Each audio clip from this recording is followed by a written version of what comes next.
Greetings. Welcome to Wake the Dead.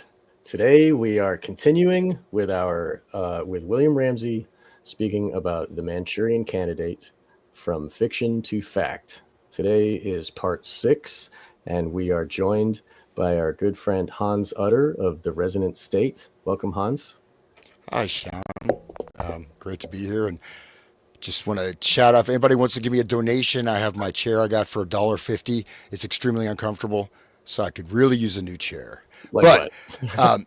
it's great to be back here, and this has just been a sort of a very fascinating deep dive into these subjects. And I won't go into all the news, but still, mass shootings are continuing. The drums of war are beating, right? And so these shootings are pretty high volume, right? I mean, we're looking at there's a two gunmen, 14 people shot in, I believe it was Alabama. I think it was yesterday, right? So there's lots of stuff going on with that. And as we continue, right, this is just fascinating,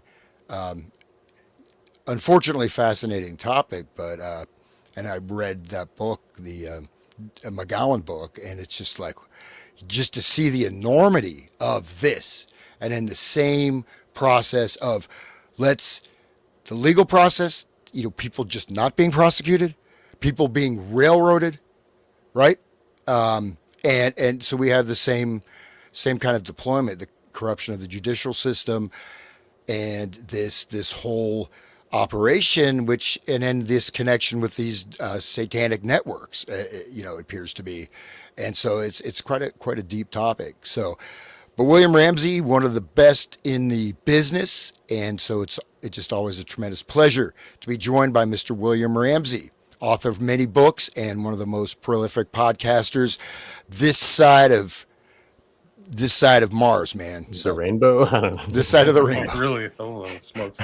Yeah, I found out I got some new stats. I'm in the top 18,000 podcasts in the world. So it's going out there. I've got a lot of audience and a lot of great responses from this series that we're doing right now. I think a lot of people may not have seen these things from the angle. And just like you said, there's so many of them going back really to the Manchurian Candidate. Like I've said before, it's almost like that is a watermark or some kind of watermark where everything happened after that. But I am now streaming to my YouTube channel, so welcome to anybody on my YouTube channel. I seem to have got it back, so we'll see how that goes. But also, like, the intros to these episodes are just as interesting before we go live as live. Like, we're talking about so many other things, but we really should just start. If I could be on time, if we should really just start at 8 and just hit the live button and go, and then figure things out, because the audience kind of misses out kind of on some of these riffs and but anyway, I'm glad to be back. And yeah, it's amazing that we started this before the Charlie Kirk assassination and like all these other things that are happening. So I think this is a really timely subject, and there's a lot way to go. We're trying to get to Esther Brooks, and I think this background's really important, the Mind Control 101 Program to Kill, and also going through Condon stuff. So for people who are just coming across this one at 6, please go back and check out the earlier 5 episodes. Go to the Resonant State or Wake the Dead and have a listen there. They have other content there too, guys. So you can kind of see their take on things. Sean's done a lot of investigation into mind control and mind control victims and Eyes Wide Shut. So you can check all that stuff out. So anyway, glad to be back. And William, Thank you, William. just to bring something up that from the McGowan book that I thought it may or may not be relevant, but the earlier Gilles de Rais, right?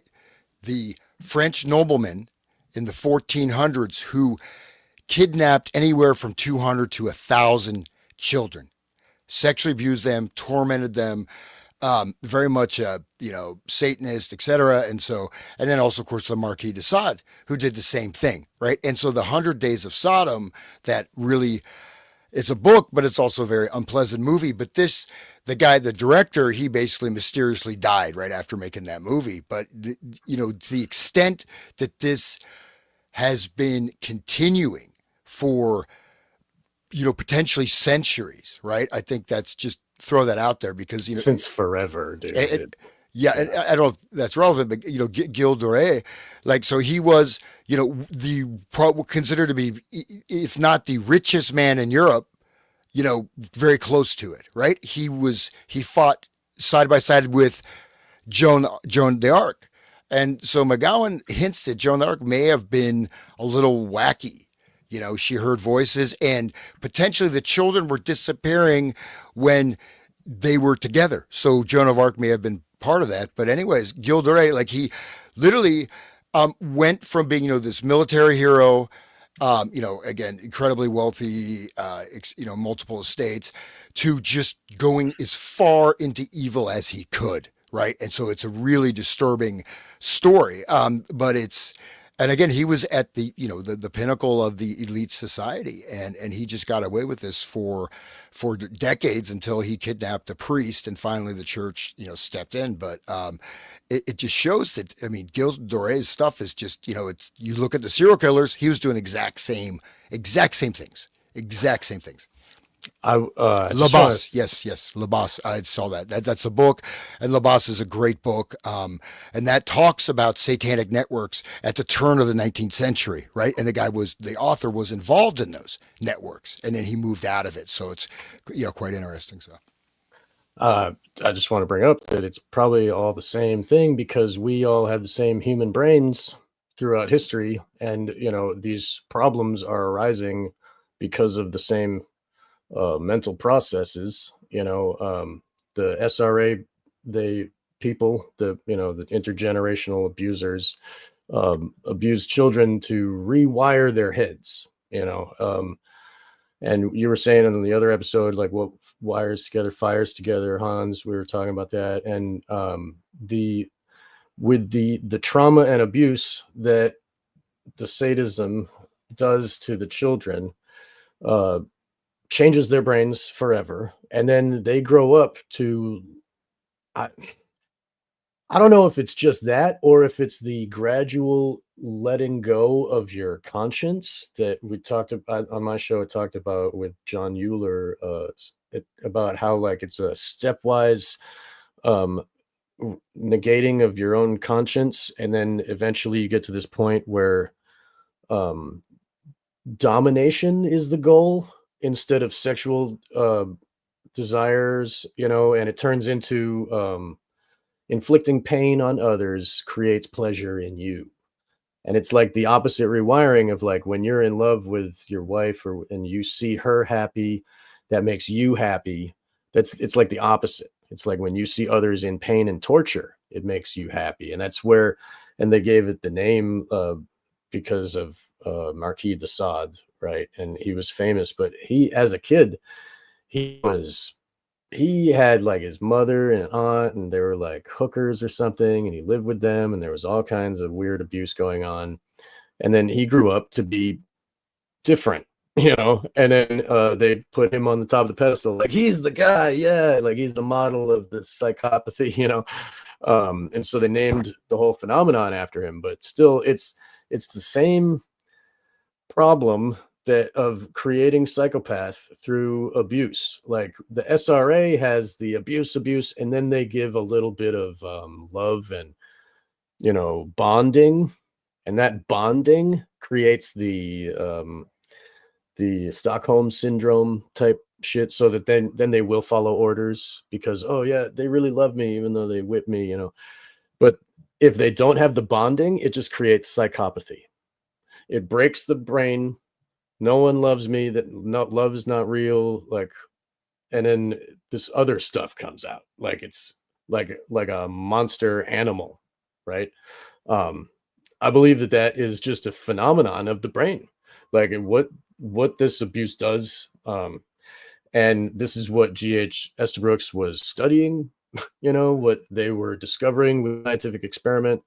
But it is the same that's been going on since that guy and since the other people, and so that's Gilles de Rais, or Gilles de Retz, Marshal of France, massive amounts of money, like an elite, right? So he's an elite. He's like landed estate aristocrat, and it, like, ties into like the True Detective, where there's he's connected Gilles de Rais gets like all the blame. He had all kinds of people involved. He had magicians and people from Italy who all snuck away, but he took the blame. He was literally turned into the lone nut in a lot of ways, and it's very well recorded. There's 2 different legal inquiries and systemic analysis of what he was doing. There was a judicial one from France and also an ecclesiastical one, because it was much more Christian back then. So he didn't like getting excommunicated, which is really strange considering he abducted and raped 500 kids. And if you go back, I was rewatching True Detective again, and it's the same kind of story. Like, there's this mysterious background of disappearing kids. And that's what was happening in France. All these peasants, their kids would disappear, and they would be snatched by people part of his crew. He wasn't going out and snatching them himself. So it's a far darker story. And there's all kinds of black magic and like the Finders. Well, he was summoning demons, right? So that's a lot of these rituals, and he just kept escalating the violence and the torture. You don't need to describe it, but I just want to make a distinction, Sean. You mentioned people that are abused, right? So Gilles de Rais was not abused, man. He and they're also the people they get. It's like sort of chasing a dragon, right? It's like Richard Pryor or something, smoking crack and freebasing. You just need another hit. You need another hit, and people literally, I mean, they gravitate to this evil and they just can't get enough. It keeps going. So I think that should be, I don't know what degree it's an extent, but someone to say that's abused, they can be turned into something, but that stage of where you're just, you know what I mean? Like some of those serial killers, right? Maybe you can keep going. Maybe you can get there on your own by making these immoral decisions again and again. And then that in itself is rewiring your brain too, because you're having these experiences of like pleasure while you're abusing. And then that, like there's different ways to rewire is all I'm saying. Like it doesn't only happen one way. And I agree with you. I think that's true also. Okay. Had power though too, right? He was doing rituals initially. He got into magic, got into alchemy, sorcery, and then just kept escalating. And so a lot of the initial murders, some of them were just based on ritual stuff, right? You need a skull bone, but then it just kept. Once that started, it just kept going. It snowballed. Right. He would incinerate the bodies and ashes and stuff like that. But he was also kind of he would have these huge kind of parties or festivals. Like, it's really weird. The backdrop of it is almost like he would prodigiously or profligately spend money on these huge things. And that's why he kind of went broke and had to sell stuff, is because the backdrop of these rituals was like ostentatious displays of wealth and power is really something else. And like for back then, the Marshal of France was the top military guy. There wasn't like, Joint Chiefs of Staff. He was the head military leader of France. Some of these depictions are something else. Like, wow, like laboratory. I've actually read. You can go to William Ramsey Reads history books and see all the stuff that I've read, because I've read the ecclesiastical treatise about this case, and so you can just listen to it if you're interested. So this is another story, but Bataille wrote a book about Gilles de Rais, but this is like transgressive literature kind of guy, but he was a little sympathetic in a very uncomfortable way. Didn't he write the story of O? It's about, it was about, this woman who gets into this sort of S&M and ends up just being this totally debased sex slave. He also wrote The Accursed Share, which I thought, I used to think Bataille was pretty cool. I was like, oh, The Accursed Share, that's a great concept. Then you realize this guy was actually a very twisted pornographer, following on the heels of Marquis de Sade, actually. Yeah, Bataille's he's really demented. He's very sick. It's a sick puppy. His occult secret society stuff is really something else. It's another show, but he was keyed into the darkest stuff, man. Like really hardcore. So the pornography and the snuff films add to, like, that's what is infecting the other brains. Like there's a killer, I forget his name, but he was in the interview. He was talking about how he lived in this apartment complex, and there's this young girl, maybe 11, and she came into his house and she was playing with his rat, and he was like, well, I guess okay. And then he like kills her and rapes her and then like eats her. And he's talking about he's just being honest with the cops, and they're like, where did you start? And he's like, well, I was on these internet sites, and people were sharing pictures they made of women roasting on a spit, and it got him sexually aroused. And then he gets, more into it, like, where did that start? Pornography, just normal pornography. And it's just progressed. And so like, he's a normal guy, wasn't abused, and he pushed himself into that. Like, I don't know where the desire inside maybe pushed him there. Like, he was broken soul to begin with, but the pornography that they create from these like occult groups that are like, they make money off of it, obviously they sell this porn, but that is infecting the minds. It's spreading the evil, kind of like the Order 9 Angles with their writings. It's out there on the internet, just hitting brains and changing them. So that pornography is part of the process. And if like, it's also the money that they make from it is part of it. But I mean, if they didn't make that pornography, there would not be more being infected, gravitating towards this. It's like creating a more satanic world altogether. But the pornography is important with the changing of the minds of how this starts in their heads. This is a picture of Jeanne d'Arc and Gilles de Rais at the coronation of Charles VII of France at Reims Cathedral, like the main cathedral in Reims. Excerpt from an etching by Fernand Hertenberger, published in the 1926 edition of Joris Karl Huysman's novel, Le Boss. So there you go, dystopian deep dives. You have an old fan here, Hans. Somebody, Patricia says, wow, Hans Uter, my fave guest on Unspun. So that's got a history. That's going back. Check out my new Back in the day, podcast. yeah. Yeah. Where can people find those old Unspun? They can't. I will have to find them myself and post them. So I should call Jan. I have to reach out to him. Dystopian, yes. True Detective is partially based on Hosanna Church, which is super dark. I've done an episode on that too. But he was the guy that wrote True Detective, had an Italian last name. He's from Louisiana, so he's familiar with that kind of area and territory. And that's super dark. If you want to have a really bad week, listen to the Hosanna Church, because they were doing the darkest dark stuff imaginable, like on par with Gilles de Rais. So could you tell me about that, William? I'm not familiar with that case. Hosanna Church was a church. There was a pastor, and he was actually like supposedly a legit Christian pastor at a church. Hosanna, it was in Ponchatoula or whatever that name is in Louisiana. So it's outside of New Orleans. And then his son took over the church and just took the darkest dive imaginable. And it was involving a group of people, and they were pedophiles. They were trafficking children. They were doing black magic rituals. There's testimony that these people's faces changed. So like some of these SRA people say they turn into lizard people, or their faces morph. Like there's that kind of testimony, take it or leave it. But like, and it's all recorded. So these guys all went to jail.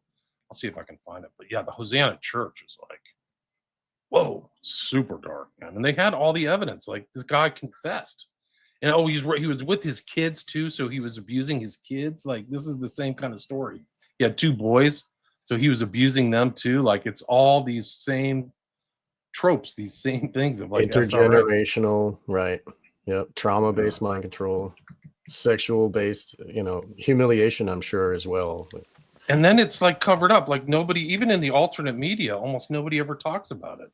Like you just can't. His name was Louis LaMonica. And let's see if I can find my bird out. One of the patterns, of course, again, you have these networks like from the McGowan book, the Atlanta child murders. I had no idea the extent of that, right? I mean, I think it was 50, 60 kids. And there was a satanic pedophile cult They found ritual sites. They had one of the a woman who was a boyfriend of one of the leaders of the cult talked about the drug smuggling ring from Florida to Atlanta, and all this stuff was there, and it just never investigated. And the people involved, right? Only it's always that one guy. Oh, we got the guy, right? And the guy, and with the Atlanta child murders, the guy didn't even do the murders. Now he most likely was a photographer, right? He was part of the cult, but at least according to witnesses, he didn't participate. And it doesn't matter what the facts are. We'll just make the facts up. We're just going to railroad and cover this up. And the alacrity with which the police work to hide the information is really stunning, actually, in many cases. They're all part of the cult. They're all. This was in a the cult. group. This was an active cult moving around, trafficking people in a church, and they blacked everything out. Nick Pizzolatto was the writer of True Detective, of all the True Detective things, and he actually is featured in the original True Detective, which is really interesting. But this is Ponchatoula, Louisiana, was the site of the church. So this stuff happening in churches is another common theme. All right, like there will be like many churches are actually a black church doing black stuff on, and these churches are built on sacred grounds and all this stuff, ancient stuff, and a lot of the Roman Catholic mass, all of that is like they just do the opposite. If you look at Eyes Wide Shut, he's got the thurible, they got the robes. It's just like Catholic mass. Even the OTO is like their mass is like basically from the Roman Catholic, right? And so anyway, it's not just Roman Catholic, the Mormon churches, and there's many all the other like Protestant and evangelical. Bro, I did a show on Huerman, Rex Huerman, the serial killer. Oh, that guy. The Lisk serial killer's uncle was involved in SRA at a Protestant church. Exactly. And they paid it out. There was a network. There were 7 pastors who were all civilly sued. And the churches, just like what they did to the Catholic Church, it just paid people off. Right. Here's the episode. It's actually timely because this bring up Hosanna Church, because I did it last year for Halloween. So if you guys want to have a Halloween experience, and I titled it Halloween Nightmare Special, the Hosanna Church Scandal, not safe for work, not safe to listen anywhere. Don't listen. Here, go ahead. Oh, that's great. I'm going to be hanging out with Erica Kirk, picking up some Hungarian sex slaves, on Halloween. I'm just kidding. There you go. But, anyway, I've been deep diving into Hungary and Austria and those bloodline families and stuff. Oh, my God. Yeah, dark. Thanks, V. I was on Tinfoil Hat talking about Manchurian Candidate, kind of a lot of this topic. So I had really good responses. So thanks for that. Zoe, yes, I'm very familiar with the Houston bios, all SFK type deaths, 22 in the recent times. So that's it. There's Hans making a comment. Hey, there he is.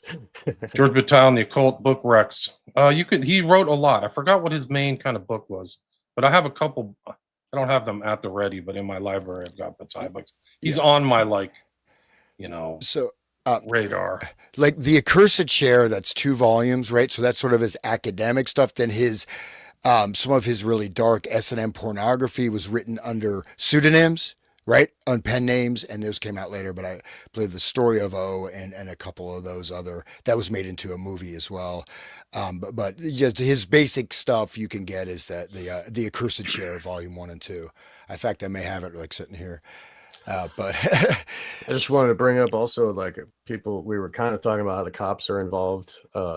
Look at the finders and how that went away.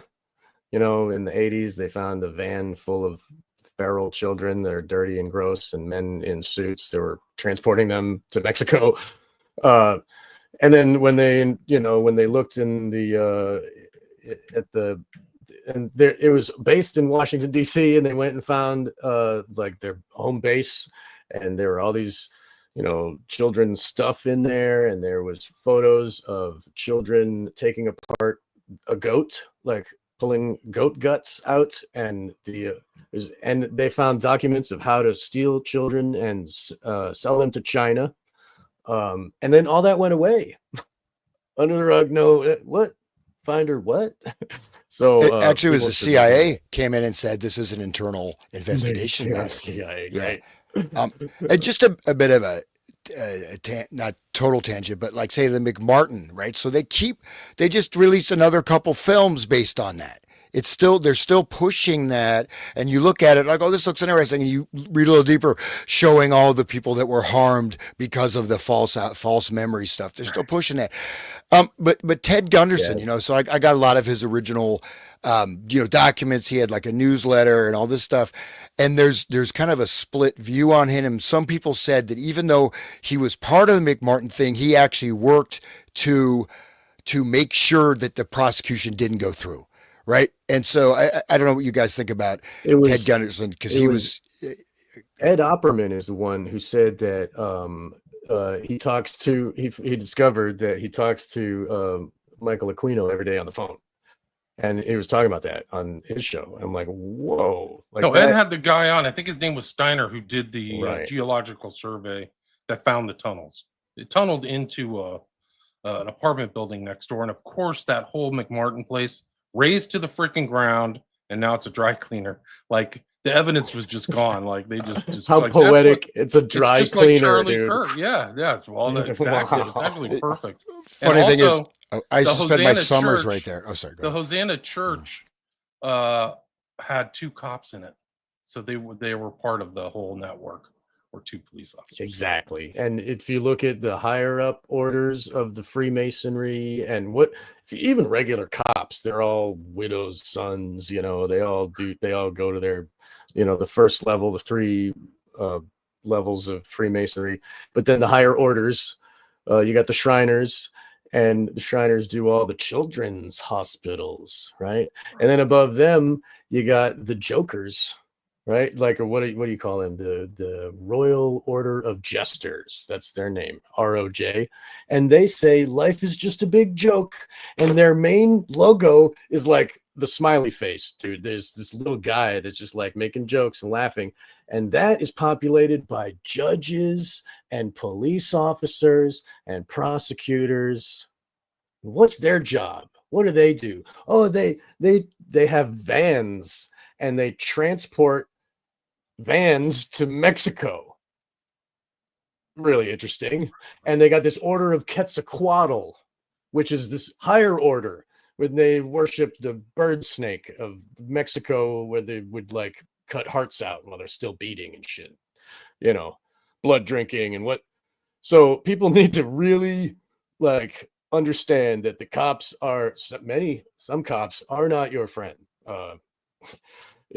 They work for them. Even Mark Passio would talk about how when he would do just regular, masterminds with his buddies in their black robes back when he was part of the LaVeyan Satanism, they would hire a cop to be outside the door, just like a Tyler of Freemasonry. They would be guarding the door, police officer right there. So like, it's all part of the system. And the hospitals, they collect all the body parts and the blood. Like, it's a system of control from all angles. All right, I'll let Hans take that. What do you think of that, Hans? I was just saying that I actually was in, so my family, we're from Long Beach and Manhattan Beach. So I actually was right there at when the McMartin thing happened. I was there in Manhattan Beach. And I just, honestly, maybe it's just like, I just actually remembered that now because it was going on. So yeah, my family is all that area, but right there, and there's this big, that whole thing was going on. And I remember being yelled at, like, don't go there or something. But anyways, just a weird thing. Luckily they didn't send me there. At least not that I remember. That satanic panic made people, everybody was afraid to leave their kids like at a store. You lose your kids because some Satanist might come and take them. Oprah Winfrey had like Aquino on there, and they were talking about all that. It was like invading the minds of the people. Were very scared at that time, and I can understand why your parents would be like. Plus, it's right happening. But yeah, that like be afraid and don't let your kids be out, in the neighborhood, and don't like get in a car with a stranger. Like that was all really pushed hard because of that satanic panic, right? And as it should have been, we should always take care of our kids. But you know, that it was more, it was, they were using it for the fear as well as covering it up, like kind of like 9/11. There, you know, it was a fear event, but then they were also covering up what really happened, you know, at the same time, like to send us into this spiral of like, help, you know. But you should remember though too, it was one of those kind of left right things. So the educated people think this is a bunch of conservatards that are freaking out, right? Oh, of course. You know what I mean? There was, you know, and you have Zappa, you know, he was you know, talking to free speech, PMRC, you know, there's a lot of stuff going on. So there were two sort of opposing polarities, right? And so this whole thing of this just being a bunch of wacko, you know, not wacko, but, you know, just ignorant hillbillies or whatever you want to call it, right? The deplorables. Basket and then of you had deplorables, educated right. people and this isn't possible. But then, of course, the reality is these things are so unbelievable. Like you look at the whole Franklin scandal and you look at that stuff, it's hard to believe that this is actually happening. But then It's when you easier start, for us to just say, no, that can't be true. And then it protects our own consciousness. Like nobody's doing that to children, right? It's so like, I'm sorry, I interrupted. I'm really an a-hole. I'm sorry, everybody. I'm sorry I interrupt so much. All right. So let me William, get go back on ahead. track here. Please, William. We're interviewing you, sir. We're like the worst hosts ever. I'm following up on John. I'm trying to interrupt more than John. I can't do it. I'm just kidding. Go ahead, William. Oh, It's man. all you. Well, I'm just trying to find this article about this guy, LaMonica.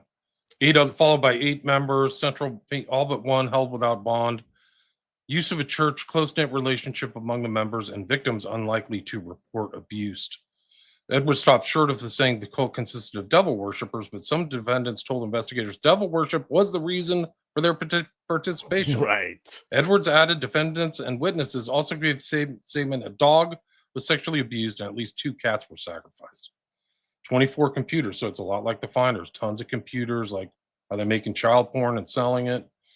And then LaMonica and his wife Robin also faced allegations of having sex with children in their home, but they didn't mention in this he was raping his 2 boys. Like just crazy, just absolute craziness. So yeah, it doesn't matter if it's in it. Like it'll happen in a church. It'll happen everywhere. You know, there's no place safe from this kind of crap. Like the church only helps to hide it.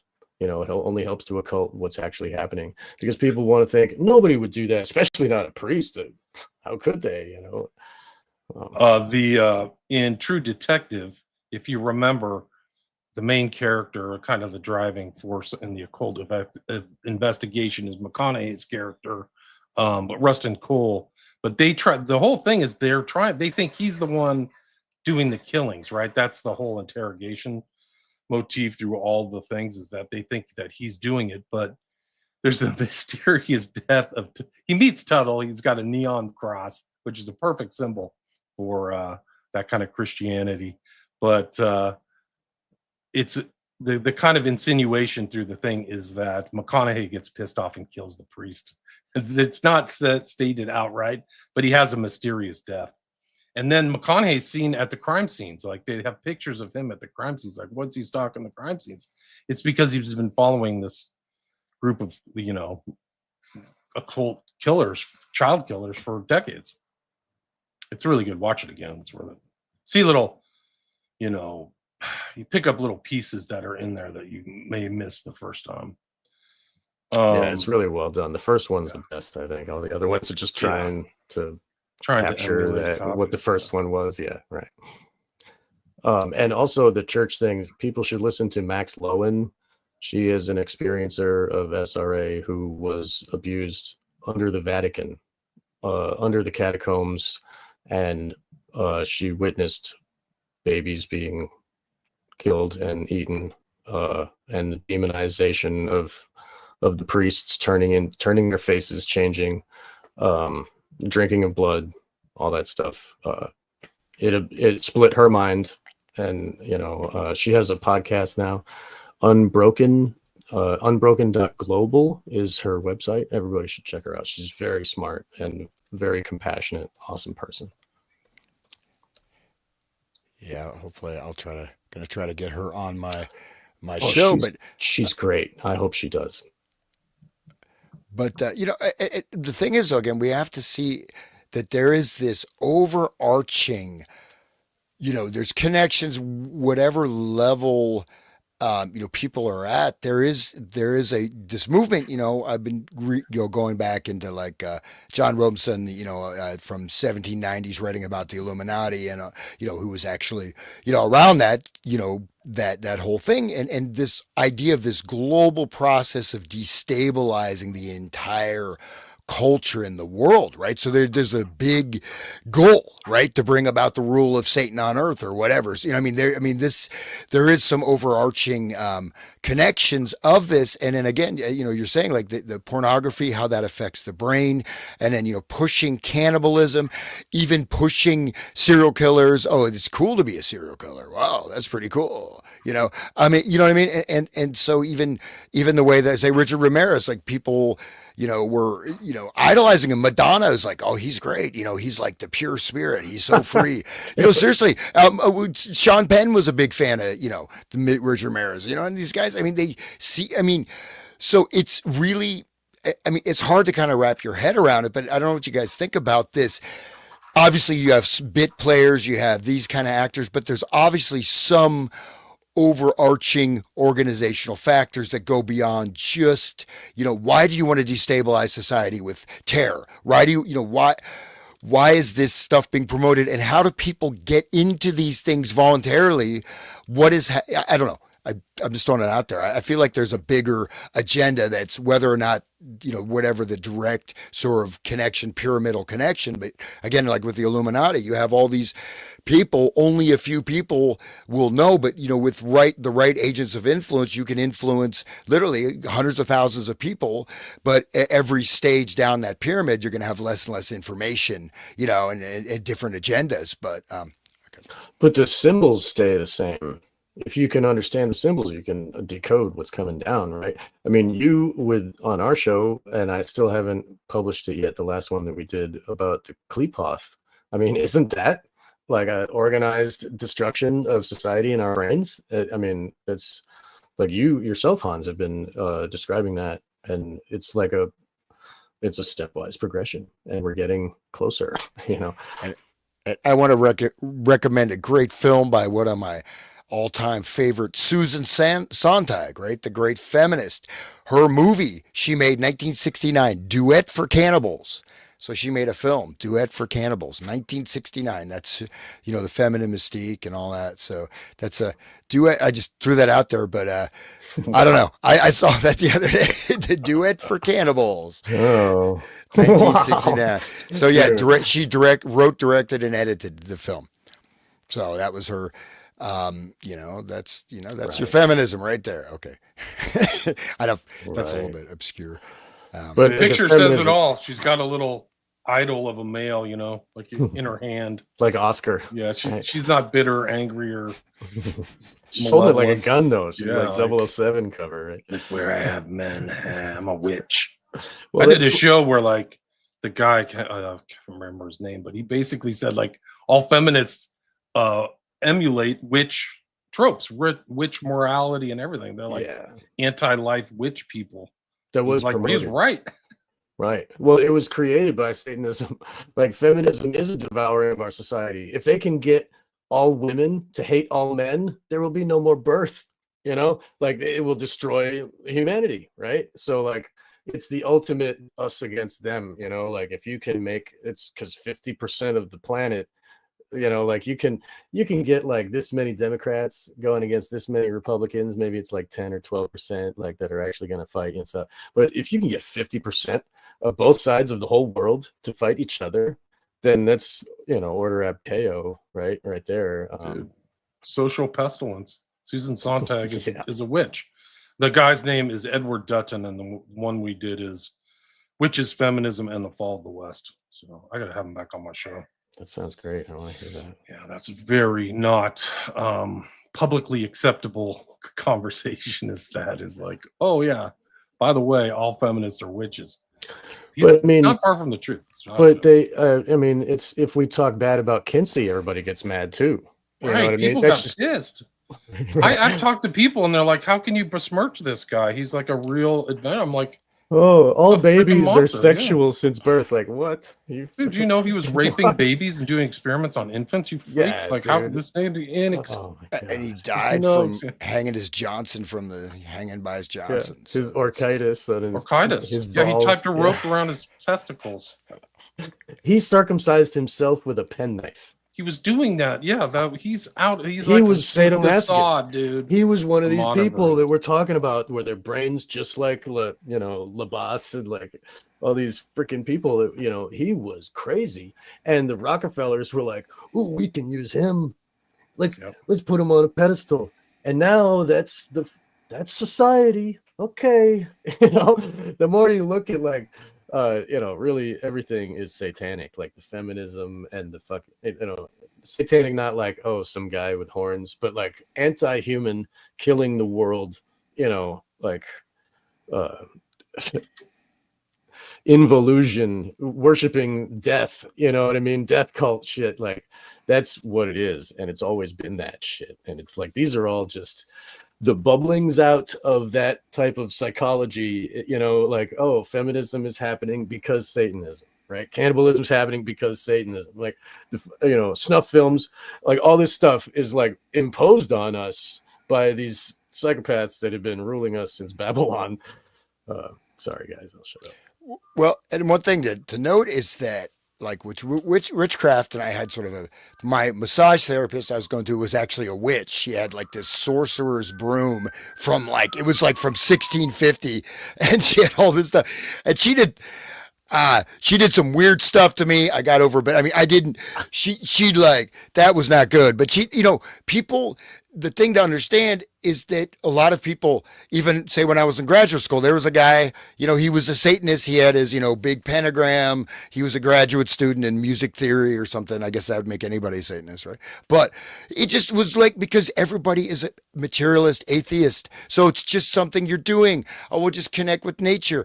And a lot of people, I had friends, like one guy, unfortunately, he committed suicide. He said his girlfriend was a witch from a long practicing lineage, and he said she cursed him, so he went nuts. But he was he's like, oh, this is pretty cool, man, because you just do what you want, and this is like, he was a super nice guy, right? He wasn't someone you would say this guy's a Satanist, but what is LaVey on the surface level? It's sort of Nietzschean, sort of do what thou wilt, right. And just whatever, egotism, right? Ayn Rand, yeah. Right. But then when people think that there's nothing behind it, and and then of course once it's harmless, it's fine. You got to come back from that, right? Yeah. But and it's just like, I'll never, unfortunately, that kind of turned me off from witches when my massage therapist like friggin' put a curse on me, or whatever the hell she did. But I mean, it's weird, right? I just thought, oh, she's a witch. Okay. I just thought, but no, I mean, she had her coven she was part of, and had this land, and they had these rituals, a place called Hocking Hills in Ohio out in the woods. And man, it's like, wow. And, there's this stuff is there, and you do need, I'm just throwing this out there. You do need to be cognizant. Not everybody, even the people you think maybe seem nice, other forces can come through them. You don't need to be wacky or this or that. But the fact is that if you're not conscious of this, and you're not conscious, especially if you go to a certain level of knowledge, right, or a certain level of public speaking, or just a certain level of however you're living your life, you can get things, that will come to you. People will leave things in your house. People give you gifts. You think this stuff doesn't have any effect. It sure as hell can. And it's not just psychological.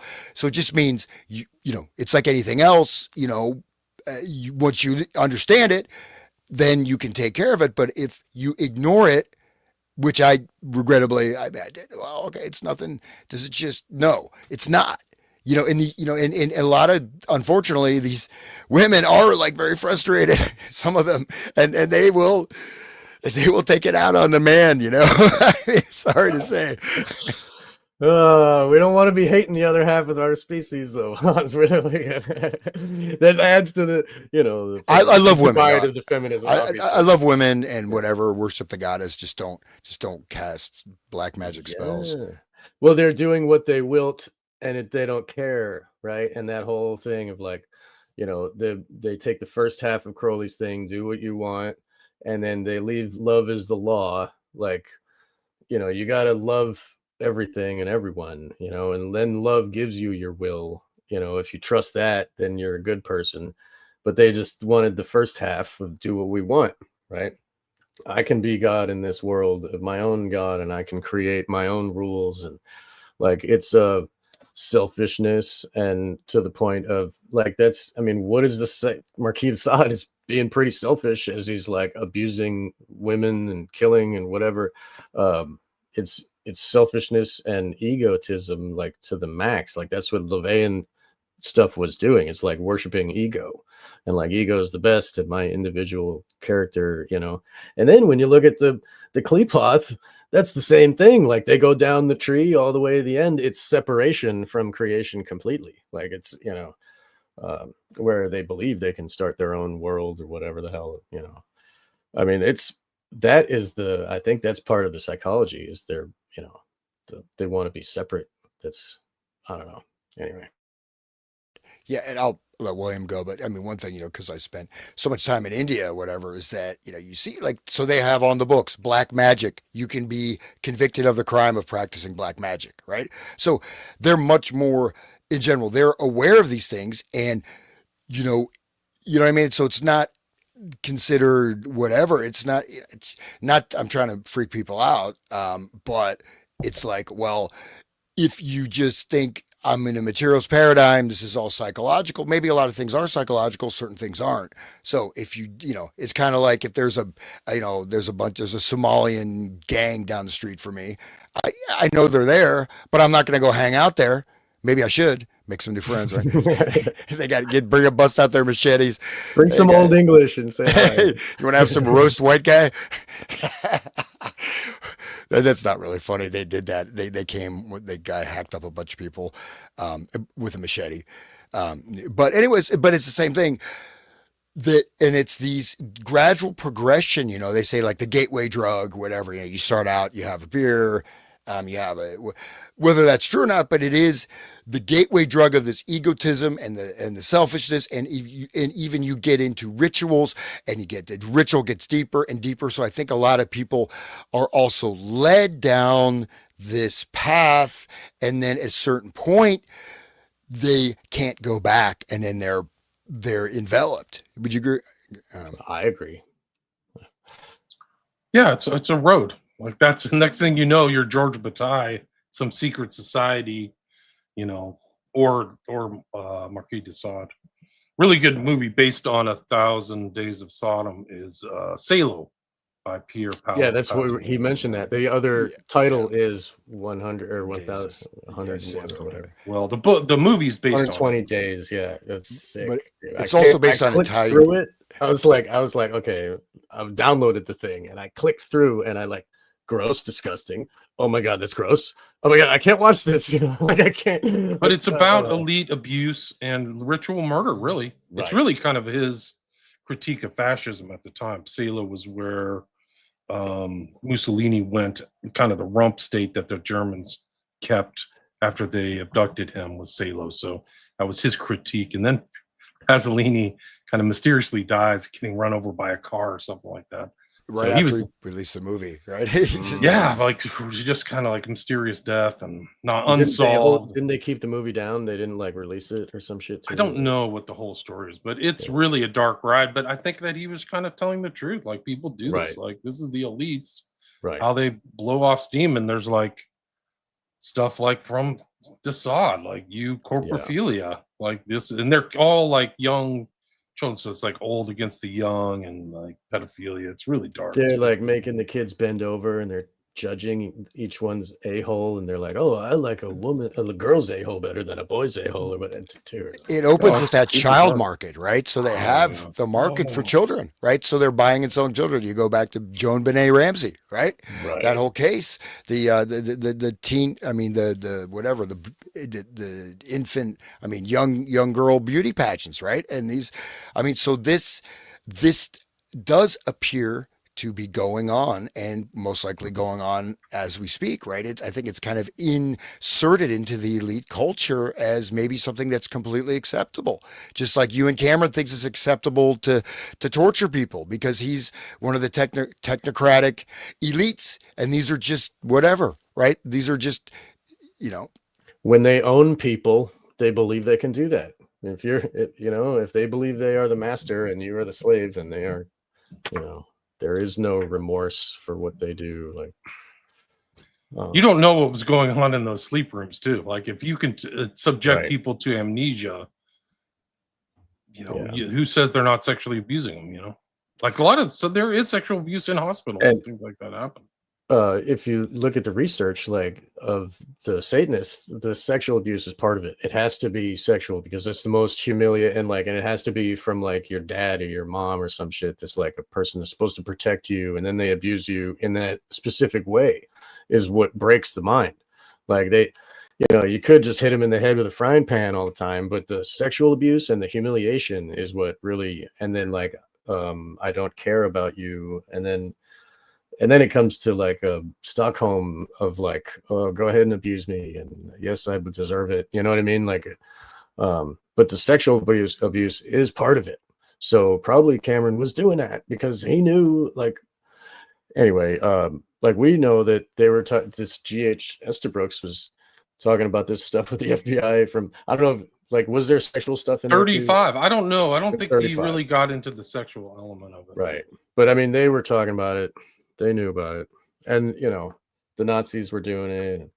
I know all the Hitler fans out there like, no, don't besmirch my heroes, but yeah, dude, it's everybody was abusing these kids. These goddamn.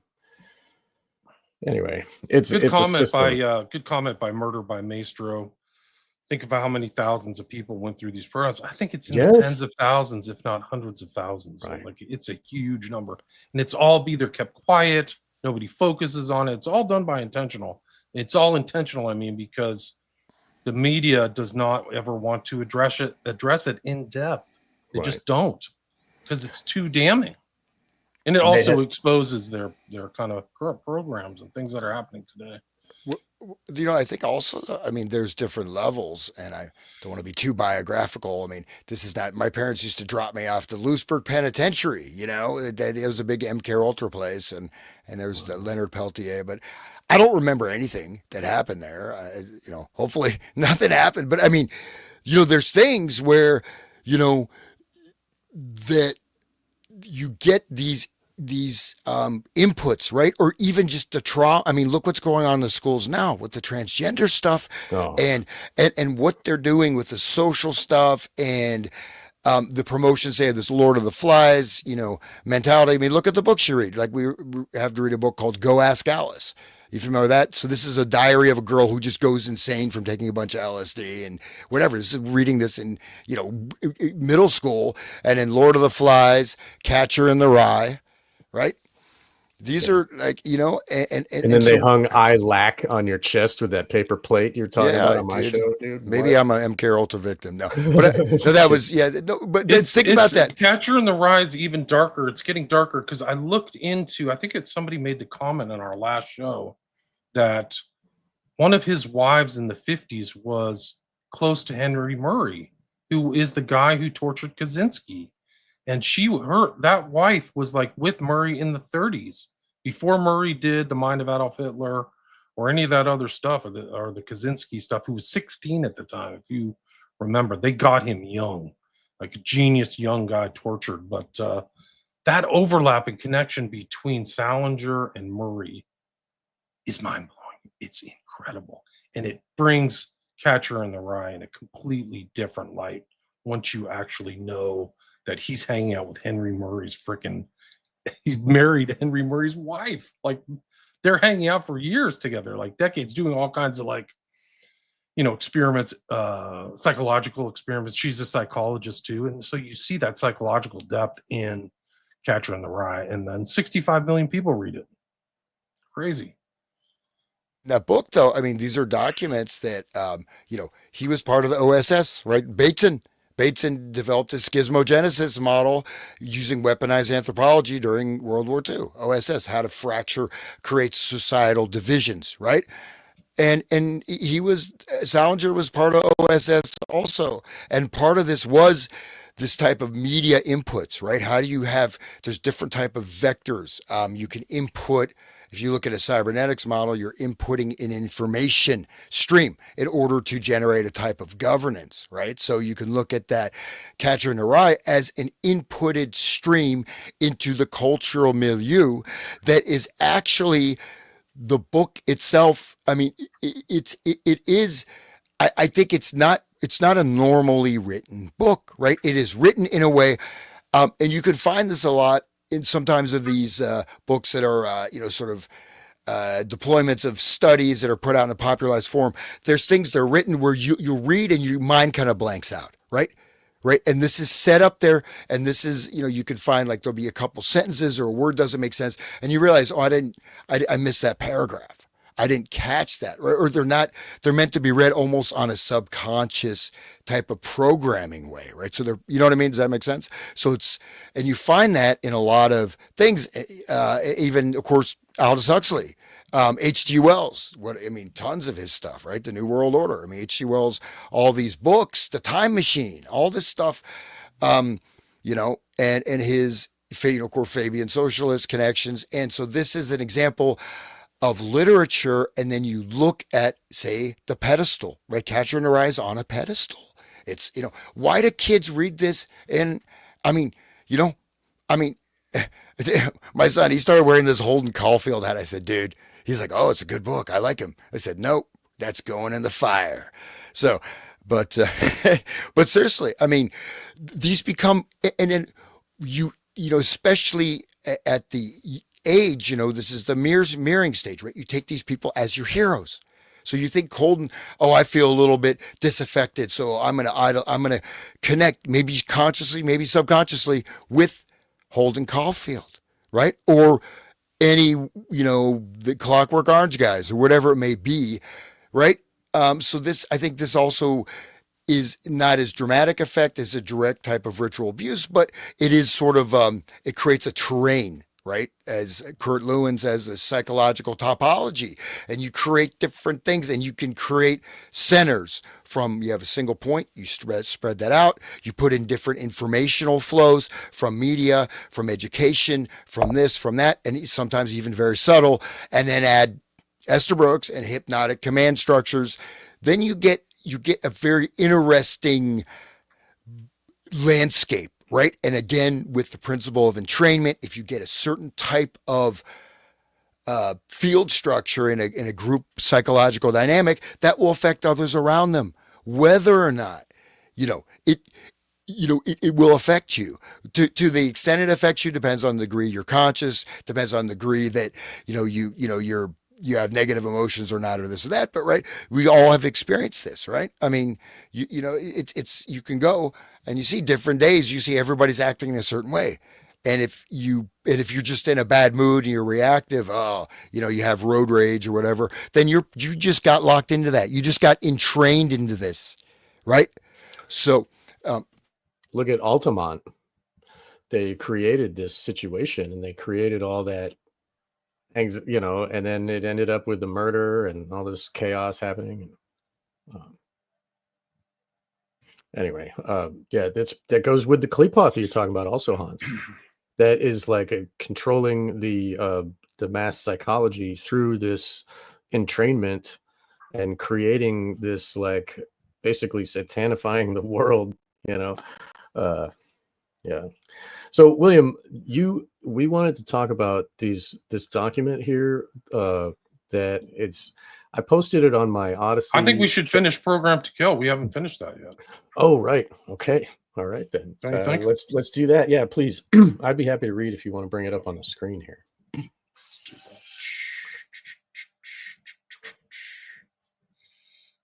We are at the vulnerability. God, why can't I say that? Of children to dissociative states. That's where we're at. Okay. All right, here we go. Page, well, whatever. This is the intro. Okay. XVIII. Right. The vulnerability of children. Page 18. Okay, thank you. The vulnerability of children to dissociative states brought on by traumatic abuse is one of the reasons that the CIA and other intelligence agencies have played key roles in the creation of relatively mainstream satanic groups, as well as in denying the existence of underground satanic cults engaged in violent criminal enterprises. Now, we talk about how that whole satanic panic is one of those cover-ups. We just talked about that earlier today. Some of the available evidence suggests that an array of satanic groups have served as intelligence agency fronts for many control operations, which actually makes perfect sense, considering that if the goal is to severely traumatize children, then surely nothing compares to the seemingly outlandish stories told by those who have survived what has been dubbed satanic ritual abuse, SRA. So, like, it's so horrific that couldn't be true. It helps with the occultation. And people can look, I think it's Indiana, maybe, or Illinois, has the court has defined what satanic ritual abuse is. And it's a list of actions, including like putting children in coffins and burying them alive with snakes and spiders and stuff. And like just this list. And they don't have to, this way, the court doesn't have to prove you believe in Satan, because it's like, how do you prove that? What it does is it says, you did these acts. This is considered this, you know, and we can see it's so common and it happens so everywhere. It's not just, you know, all the victims can't be having the same experience and it all be from their imagination, because everybody has such an individual imagination. Everything would be different. Why is it that all the stories are the same? Why is it that it's these, you know, 12 or 15 acts that always happen to the poor children? Why do they have to eat feces? Why do they have to be raped by their parents? You know, like, anyway, so like it is definable, and it's not such a like a obscure weird topic. You know, it's like even the courts have defined it and give it handles to really get a hold of this. So all right, here we go. I'll keep going, unless anybody wants to say anything. Do you have any comments on that? No? Okay. Moving on. Verdier took note in his book of the fact that one of the most pronounced emotional experiences that a human being can undergo is having his or her life threatened. Threats of death are used as a basic tool by brainwashing communists. Even among them, however, this threat is used sparingly, for they know that humans quickly adapt to this type of threat, especially if it is repeatedly given, but never carried out. In order to avoid this routinization of stressful emotional situations, they have been known to casually execute prisoners for the apparent effect it has on others. So when you see others die, it affects you. And this is, I mean, okay. Anyway, moving on. The actions that Verdier predictably attributed to brainwashing communists precisely mirror the stories that have been told repeatedly by self-described survivors of ritual abuse. These victims speak of receiving frequent death threats directed against both themselves and their family members. They speak also of having those threats reinforced through their forced witnessing of and even participate in the killing of others. A lot of times little kids will have to hold the knife and their programmer will hold their hand on the knife and do the killing, you know, and then that internalizes the guilt into the young child, that forever they're like, oh, I killed, you know, and then that further occults, it further separates their mind. Their conscious mind doesn't want to know they were part of it. This is the lengths that they will go to. Okay, here, where was I? Here, let's see. There has been a tremendous amount of energy expended to discredit all such stories.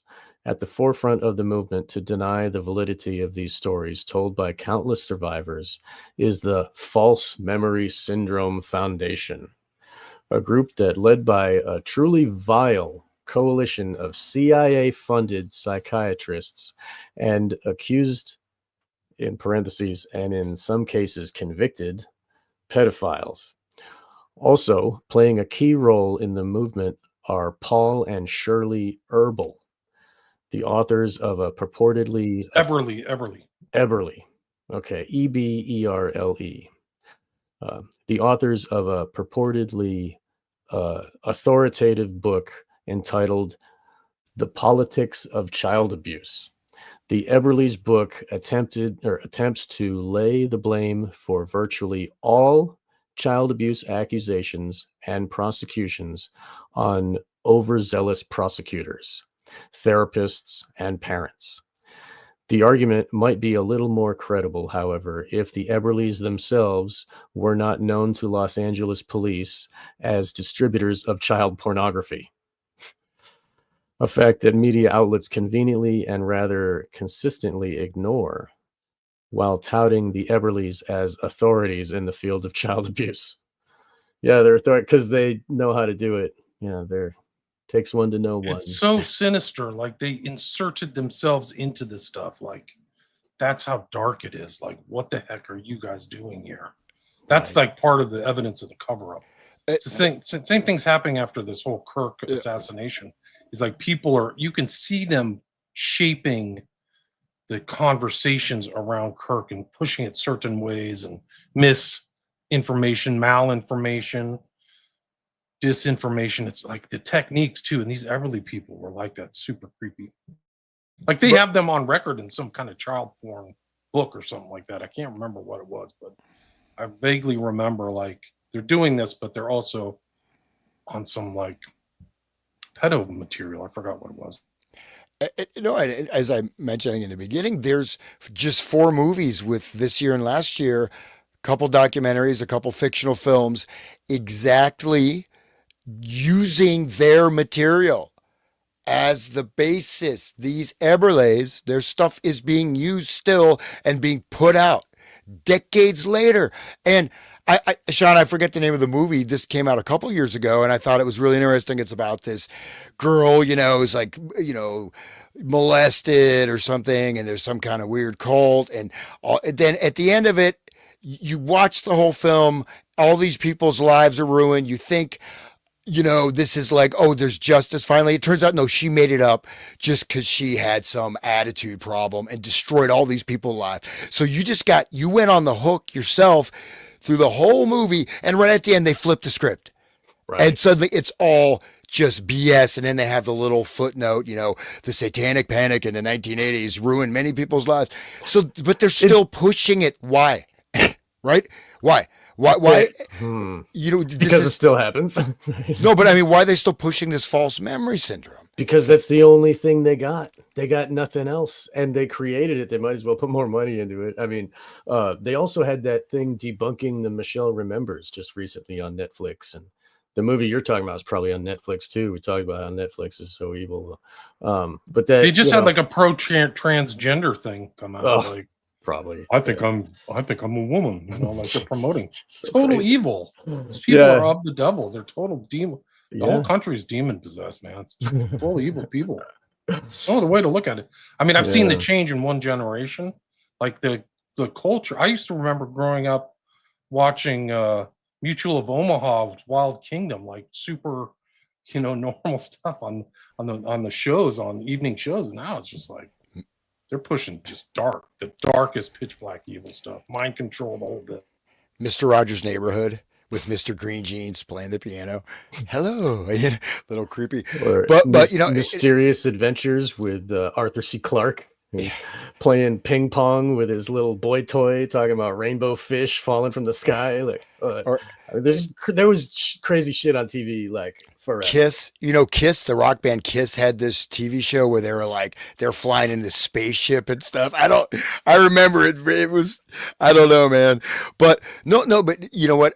I didn't want to go there to keep my academic credentials going. But I talked about the psychological topology. This also can relate to energetic field structures and arrays, and we can call some of these things, if either guided, egregore, thought form, or entities that can affect thousands of people. These things are much larger. Some of them are much bigger than a single person. So this can actually affect hundreds and hundreds of people, right? And so this type of and the degree, I mean, the degree, there's, you could say, full possession and influence, like just with the road rage, just see people, the way people are just driving like friggin' maniacs. You know what I mean? Like really seeing this, like, so this is an example of that. And I think it was last week we talked about all the kids doing like that, whatever TikTok challenge or whatever that is. That's another example. So this goes from psychological states to this encoding, right? So you can actually look at this as small scale type of possession, or even possession doesn't mean you have to be speaking in tongues like the exorcist. You can have that influence, and it basically what's going to do is feed off of your negative emotions and magnify them, and then you do things you don't even know why you did it, or you just start going. And this is, I think this is part of it, is to create this type of thing. I mean, look, they're trying to generate the Civil War right now, right? And so this, it's and then you wonder, like, who's behind this? I mean, you already have all the wealth in the world. What do you need? You have to make sure everyone else is miserable. Then we have to live in these little boxes, hooked up to the AI virtual reality, and just with Elon Musk's, things stuck in our brains, and just, we can just watch porn all day. Oh, right. I mean, seriously, it's really not, it's pretty messed up, man. And pornography, you guys have probably looked into this, there's many cases of people who have come out of the porn industry or talked about how they would do rituals. So the pornography, and if what's something that's used, say chaos magic, it's whacking off, right? You release the seed when you're looking at the image, and something will come through that. They use this pornography, can be used as a, like kind of videodrome type of energetic portal. So it's all over the place. There was that director from the 80s that got Tracy Lords. He was a Satanist, and he was doing that shit. You should look into that. I forget his goddamn name, but yeah, that dude. He had like an Italian last name. I remember that guy, and there was a couple others who were into the occult. Right. And some of that stuff's like, it's Salo level, like it's super. Talk about that spectrum. Like, I've seen people in the porn, former porn stars, like, they wanted me to barf on, and I had to get down on all fours like a dog, and it's just horrible stuff. Right. Humiliation stuff, right? Why would that be part of it? Why would they do that? And why? And then it's going into the viewers while they are feeling pleasure, dopamine. Because and then there's like kids exposed to that, and they're like, that's normal to them now. Yeah. There's, some of the stuff that the kids talk about, you're like, wow, that's super. There's testimony. Like, how do you know all this? Wow, crazy. That there's a documentary called Childhood 2.0. I talk about it all the time. And there's kids talking about, like middle schoolers, talking about what it is to have porn in their pocket all the time with the phone. And the little girls are like talking about how the boys want them to act like the girls in the movie. Come on, dude. They're changing the whole society. New subculture. It's called gooning, Goon, and it's just like, that's what they grew up with. That's what they know is gooning. And so they know the porn stars. There's like videos I've seen on social media where like teen kids, hey, I know you. They know these like porn stars, like the celebrities. It's crazy. But what a disgusting and humiliating profession. Right. And also, I mean, what a debased. I mean, okay, for the men is one thing, right? But for the women, it really is a destruction of the feminine, right? And it's a destruction of actual love. How can you, yeah, when you're young, and whatever you fall in love, okay, you don't know, it's not like, oh, I want to, whatever, do some, super porn sex with you. It's like, no, you have these feelings and emotions. This is how family structures work. But look at the Playboy Mansion, right? And there's a documentary like one of these ladies, you feel bad for her, but yet she got into the inner circle and she would recruited other girls, and it got more and more and more and more debased, including, I mean, just absolute humiliation. Who after would just watch, right? And the women got, and she said something was done to me. It'll never come back because your soul got harvested, and this, um, and Hefner was, I mean, but that's the level. I don't want to relate details, but that level, yeah. Do you guys know about the Instagram models being lured to Dubai for doo-doo potty stuff? They get pooped on.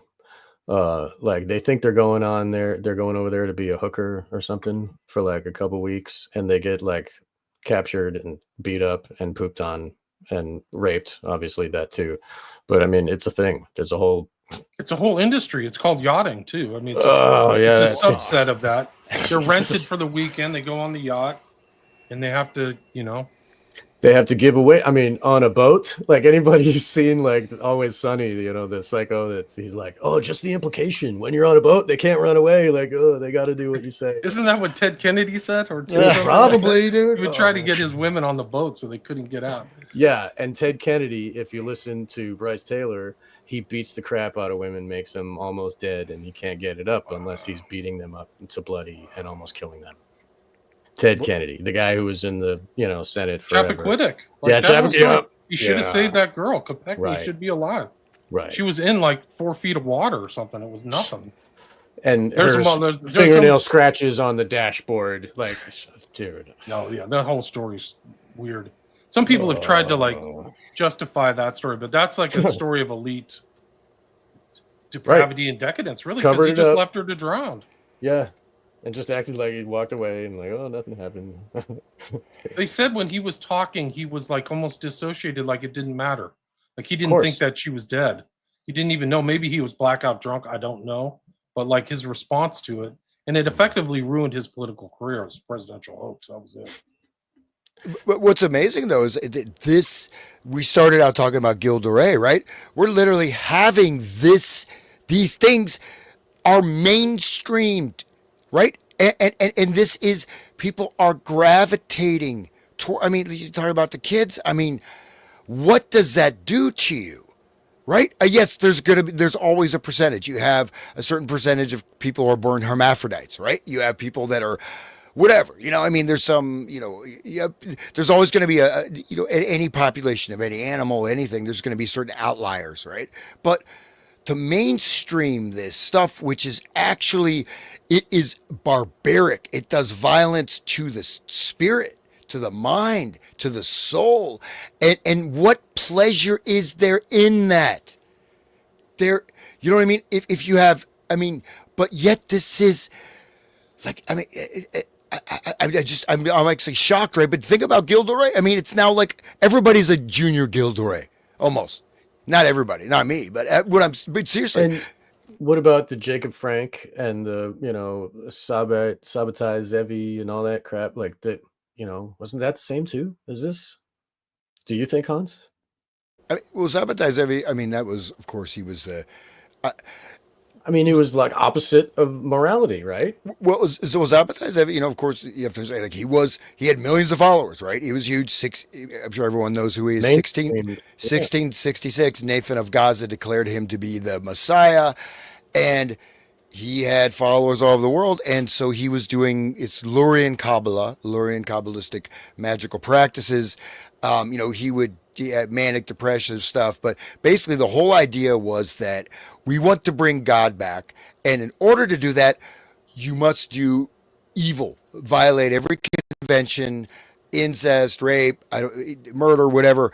But it was ritual. The extent to which it went is hard to tell. I mean, obviously, this filtered into. I mean, you have all the elites, coming from Jakob Frank, his reincarnation. Rothschilds were also, members of his church, Catholic Church, infiltrated Islam, Turkey, the Donme, right? All this stuff infiltrated. But this idea though of doing evil is your spiritual duty. This is your duty to do this. And then this ties into earlier, you go back to Hassani Saba II, who said the chains of law have been broken. Nothing is real. Everything is permitted. Right. So it's kind of, and you have like the Friends of God thing from the Middle Ages, also these kind of weird, there's some other kind of weird, these cults. So, I mean, the thing is, the Zabbatians, to get the exact, even Jakob Frank, you try to read his writing, it's totally encoded. I mean, everybody's trying to read his actual writings, unless I mean, a lot of this stuff was oral tradition. But I mean, Zabbatai Zevi, though, I mean, that redemption through sin, right? This became a major, major impact, right, on cultural elites. And still, I mean, there's still, to this day, there's still Zabbatians, hidden Zabbatians in Turkey to this day. They still exist. But especially for the elites, this really, it captured the imagination of some of the royalty, right? It captured the whatever elite society, right? So eyes wide shut, right? That's an example of a type of Sabbatian ritual practice. But again, there's not, at least as far as everything backward. The guy's walking around backward, like left-hand path, and they playing the music backwards. It's backwards, everything, right? So I've been saying this eyes wide shut thing. It's the same as what you're saying. Right? But then the thing is that you have to look, there's the levels, the elites that are engineering this and how they're feeding, and then the dummies who get involved, right?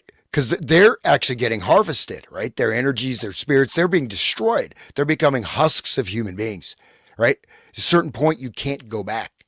You go into this debased sexuality stuff or whatever it is, especially if you're abused or an abuser.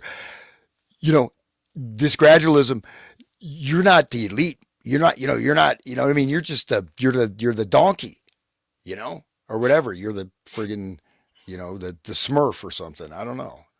The prima materia of their alchemy and the whole society. You're just, you're a golem for them to wield. Look at that that 1933 thing that we had where they're burning the baby to Moloch in Chicago, Wrigley Field or wherever. It is a satanification. I think and it's the inevitable end of psychopathy. And these psychopaths are going to get together and work together in their little conspiracies together. Oh, we can all work in this hierarchical situation, and we can own the world, and we can rape and kill, and we can do whatever we want, and we can make money, and we can create society, and we can make the very words they use. They are our slaves. We can harvest them as we wish. That obviously. And then once you're part of that system, okay, then you're following orders, okay, and then eventually, when it gets up to the highest level, who are they talking to? Non-corporeals, right? That are also, they want to feed on the pain and anguish of the regular humans. So it's like a kind of a symbiotic relationship between the humans and the demons, and they have specific information that we can learn from them, and they can teach us about like timeless events, and anyway, I'm sorry, but I kind of went off the rails a little bit, but I'm gonna keep reading if you guys don't have anything else. I'll say one last comment. As an analogy or maybe metaphor, it's like the AZT, right? AZT, and then the poppers, amyl nitrate with the San Francisco bathhouse scene, right? So you're doing that. You're taking AZT. You're just doing it up in the bathhouse. Macho man. Village people. All right. But what are you doing? You're weakening your immune system. And this is your human your spiritual immune system, your human nature, your ancestral, whatever you want to call it. You're reducing it, you're cutting it down more and more and more, and then you're going to get infected with anything, and you have no more protection left and that's what's happening to the society and the culture. I think that's part of it, right? For like the lady who was in that documentary on Hugh Hefner, she seems like a nice person, but she didn't stop, right? But she had gone too far because, oh, I'm with Hugh. Hugh likes me, so I become a recruiter, and then she's doing this horribly debased things. You're not coming back. You lost. You're gone. Sorry, and that's too bad. But does that make sense? Right. So it's like you're weakening the immune system, you're engaging in the behavior, and those who are engineering it, that are standing on top, are able to harvest that. But then you're also weakening the whole social fabric. And there's certain things. How do you get then? But there's protection available. There's lots of protection. You have to avail yourself of that. But at a certain point, you can't get that protection because you have crossed certain thresholds and you can't come back from it. Plus, if you fall into the egregor of the evil psychology of the Satanism, then you think it's right and good, and you're like this is our true nature and crap, and so you get fooled into that, and then you are like William was talking about the Order of Nine Angles and how that is spread, and how this it's just a satanic philosophy that is just taken up by people willingly. Oh, that makes sense. Like I fell into LaVeyanism when I was a teenager. Like I was just, atheist, and yeah, that makes sense. Like it's like an infection in that way as well, and so like that can be combined, where they're getting the psychology of the Satanism, and they're dabbling in the crazy sex rituals and the abusing of stepwise into that, like that Danish banker guy I was talking about. He was on YouTube talking about how he would go to these rituals and he would get promoted, and eventually there was kids there, and he was like, oh, I don't want to do that anymore. Like I don't want to be part of that. And then he broke away.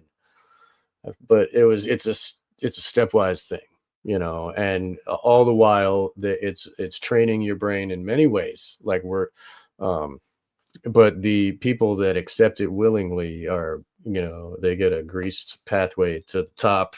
Like look at Bill Clinton. What the hell did he agree to? Anyway, so like it is like this is a free will existence, right? They have to trick you into accepting it, and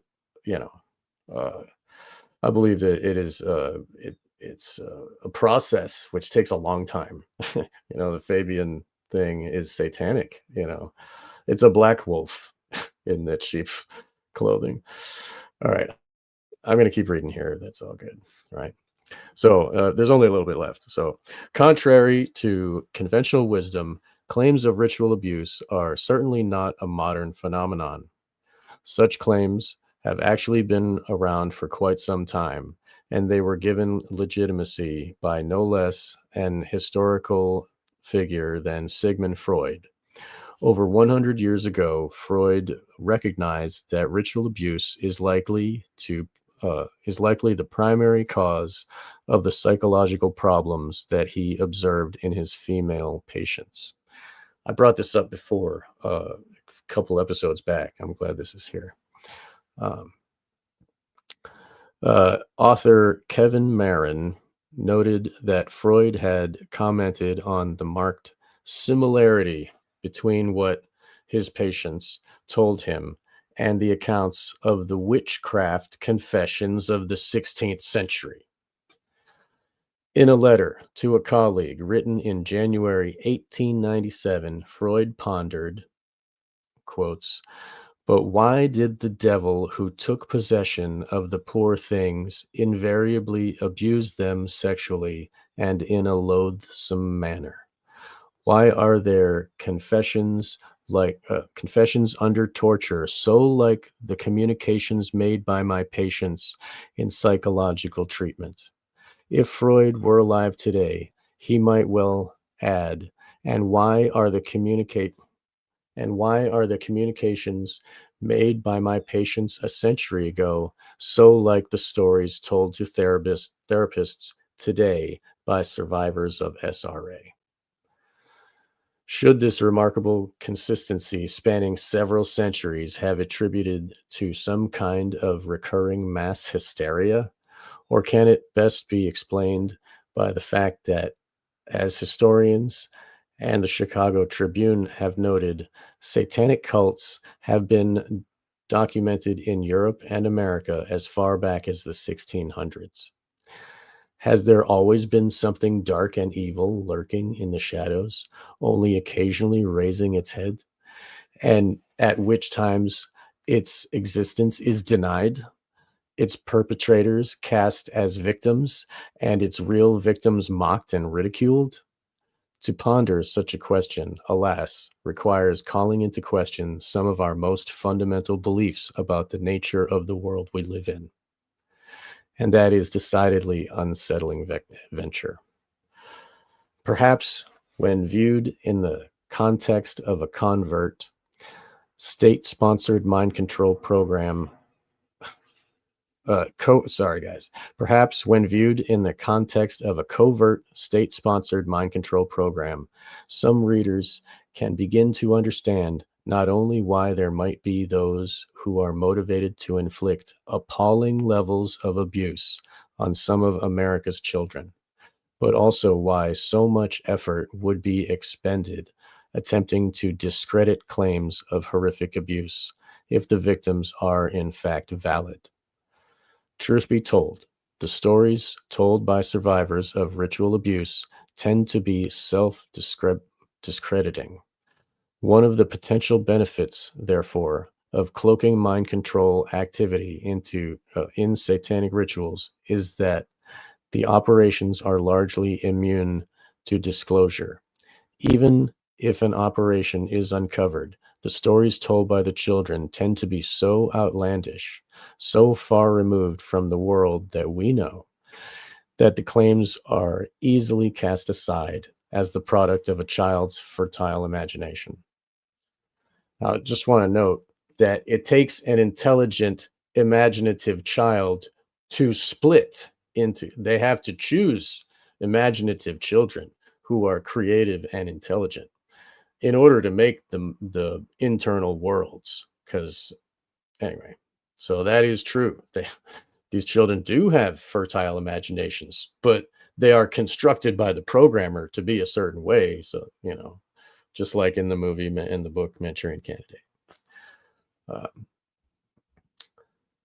So in May 2000, however, a report commissioned by the United Kingdom's Department of Health concluded that satanic ritual abuse was not, in parentheses, as an earlier report ordered by the conservative government found in 1994, end quote. It was not a myth. The Independent noted in anticipation of the report's release that a specially commissioned government report will this week conclude that satanic abuse does take place in Britain. It will say that its victims have suffered actual abuse and are not suffering from false memory syndrome, end quotes. And that's, we got a footnote. The timing of the report on this landmark study was rather curious. The Independent published the story on April 30th. So that's Valpurgis Nacht. Yeah. He goes on to say, otherwise known as Night of the Witches, Valpurgis Nacht. So that's the night before Beltane. So Beltane is May 1st, along with the summer and winter solstices. Valpurgis Nacht is among the most significant of the occult holidays. That's true. Okay.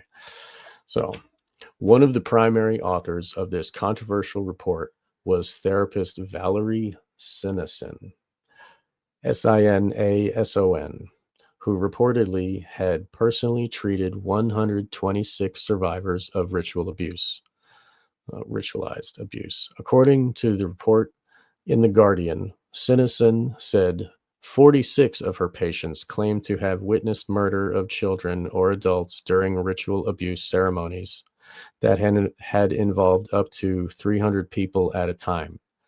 Some 70% of the reported, if you could scroll, please.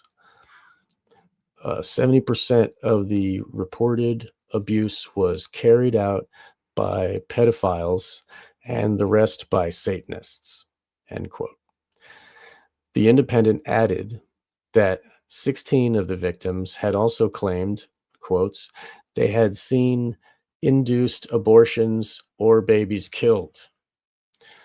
Sinison's research has led her to conclude that some children, in quotes, are born for the purpose of abuse and are not registered on birth certificates. Do you want to say something, Hans? Yeah, there's that band from Ohio. They were pretty popular in the 90s, the Breeders, right? Oh, yeah. The Breeders, and that's what they're called, Breeders, right? The Breeders. And so, like, even Cannonball. Yeah, great song, right? Actually, I think.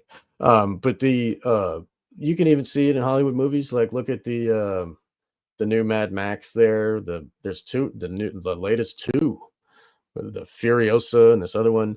They got this ruler king that has a harem of breeders that he's breeding super soldiers who are willing. I don't know if I brought this up before. That just jump off the cliff, and just like Hassani Sabah. So anyway, it's still in modern media. The breeders is a thing, and that's what Eyes Wide Shut is. That whole thing. They're being impregnated for the breeding, and then they steal the children. It's a system. And we all talked about, because it's the dissociation is a genetic trait, and so that's why. All right. So getting back to this.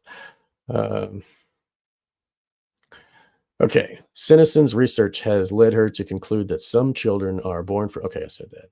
In a report from February 2000, The Independent revealed that Sinison had photographs documenting horrific injuries to children and the existence of ceremonial sites with the remains of mutilated animals.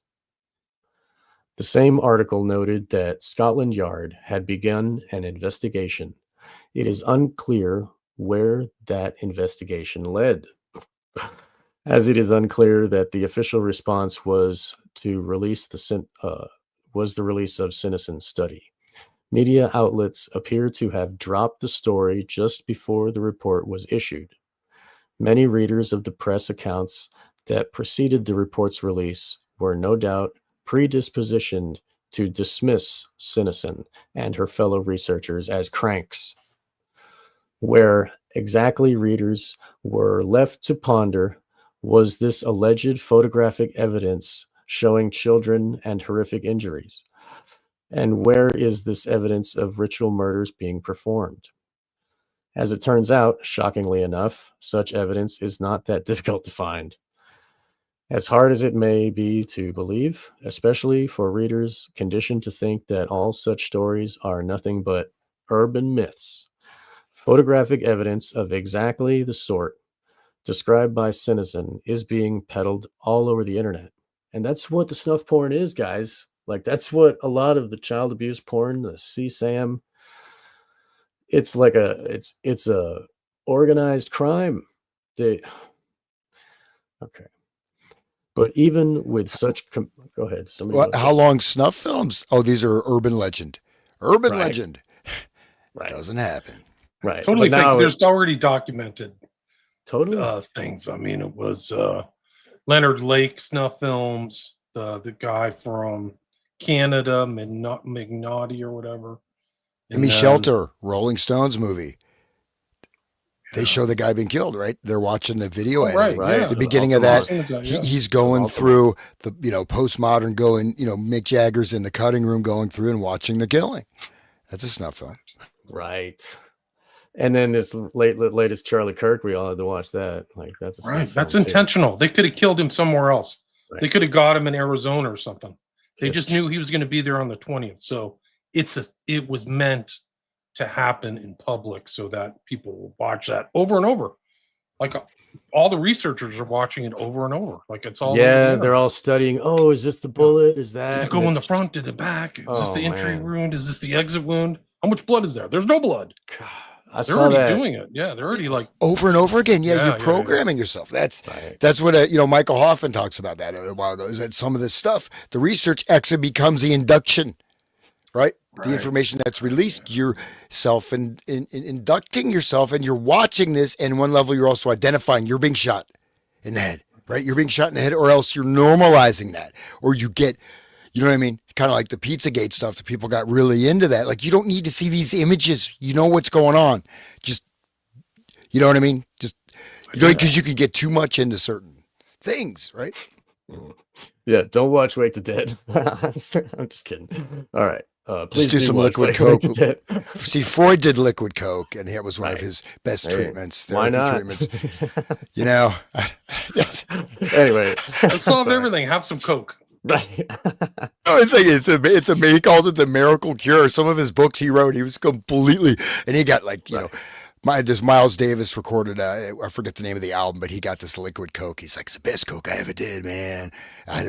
But from the medical establishment prescribes that stuff. It's still you get it. Adderall's like one tattoo, link away from just straight up methamphetamine. I was into that as a kid. Anyway, so moving on. It's around. It tastes like sugar because it's like you crush it and sniff it, and the drip tastes like candy of Adderall on purpose. Wow! So that kids do it, and if you look, the new ones are an octagon. They're shaped like an octagon, dude. It's like Anyway, all right. We know about the octagon and the black cube and all that crap. Okay, so moving on here. All right. Citizens fellow research as cranks, as it turns out. Okay.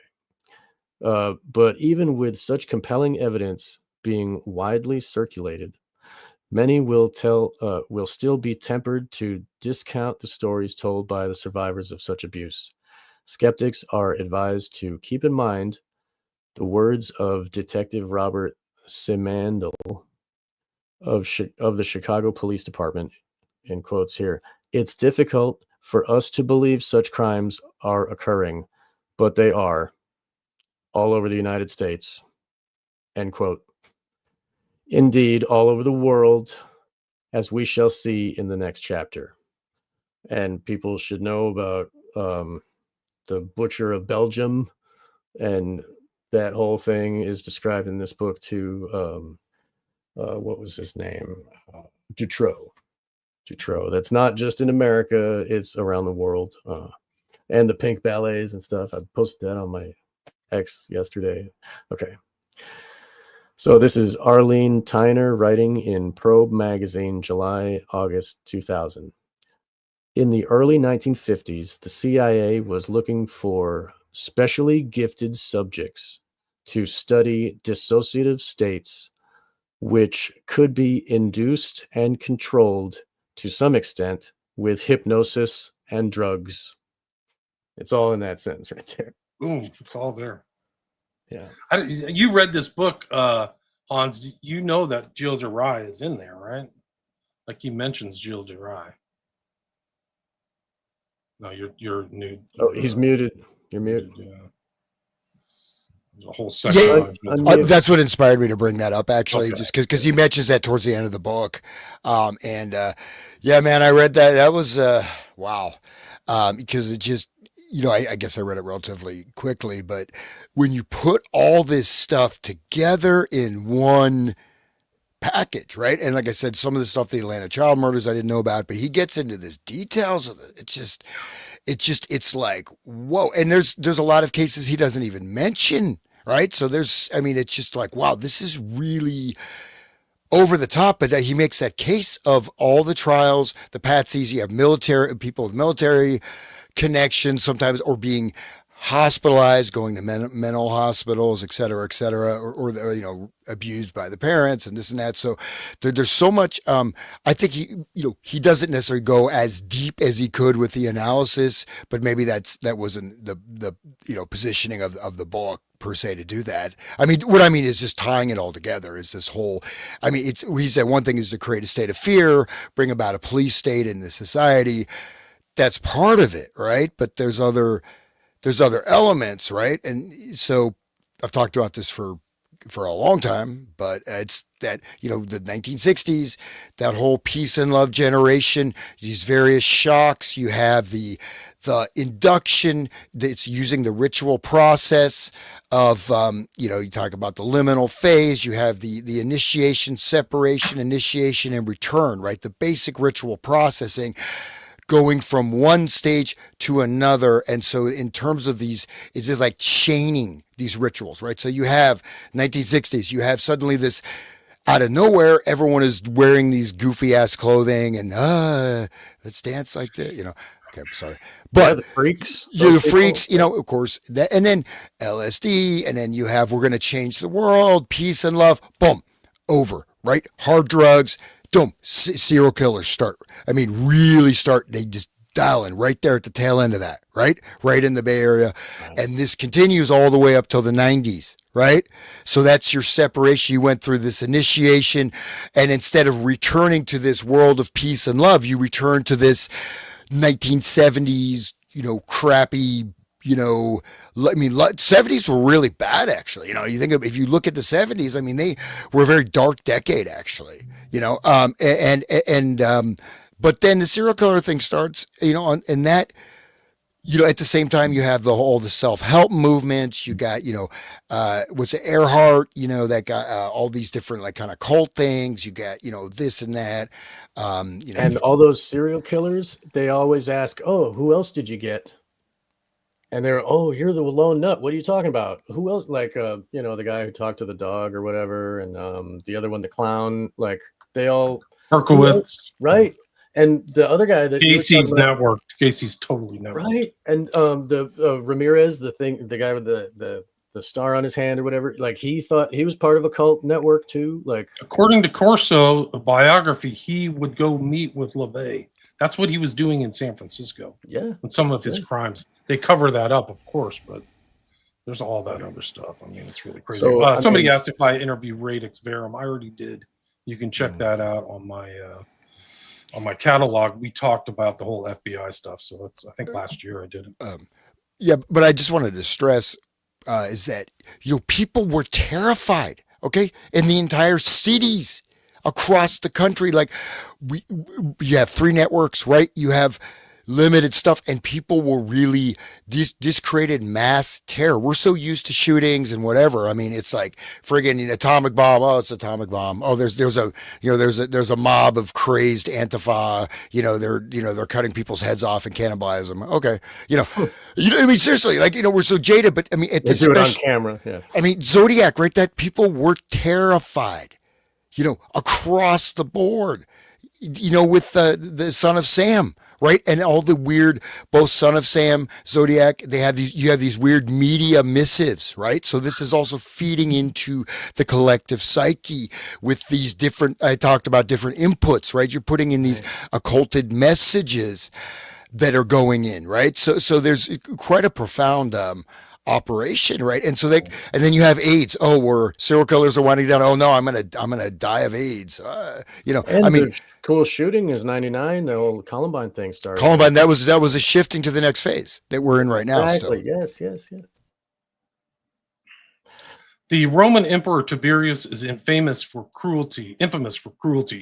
According to ancient historian Suetonius in his Life of Tiberius, during his self-imposed exile, this is around the time of Christ, this is like 30 AD, self-imposed exile on the island of Capri, Tiberius would order victims, often including slaves, condemned prisoners, and others who displeased him, to be thrown off high cliffs into the sea below after subjecting them to prolonged torture. These executions reportedly took place at a site now known as the Salto di Tiberio, Tiberius's Leap, where he could watch from his villa. So, historical fact. Yeah, they are not like us. Their brain. I don't believe they are human. These psychopaths, dude. That's who Pontius Pilate worked under. That's the Roman rule, man. It's like not the human. Everybody's life like, is cheap. ooh, everybody's like, the Jews killed our Lord. No, it was Romans who nailed the freaking nails, you know. They did the job. They were the ones who did the Right. job. I mean, and Pontius same thing. Pilate gets a bad rap as he's seen as kind of like this malevolent guy. He seems to have respected Christ and Right. tried to save him, saying by going to Jewish law and saying, "Don't you have a thing where you can choose who survives?" And then they let Barabbas off. Yeah. Well, you know, And The mind control. They told the crowd. Sorry.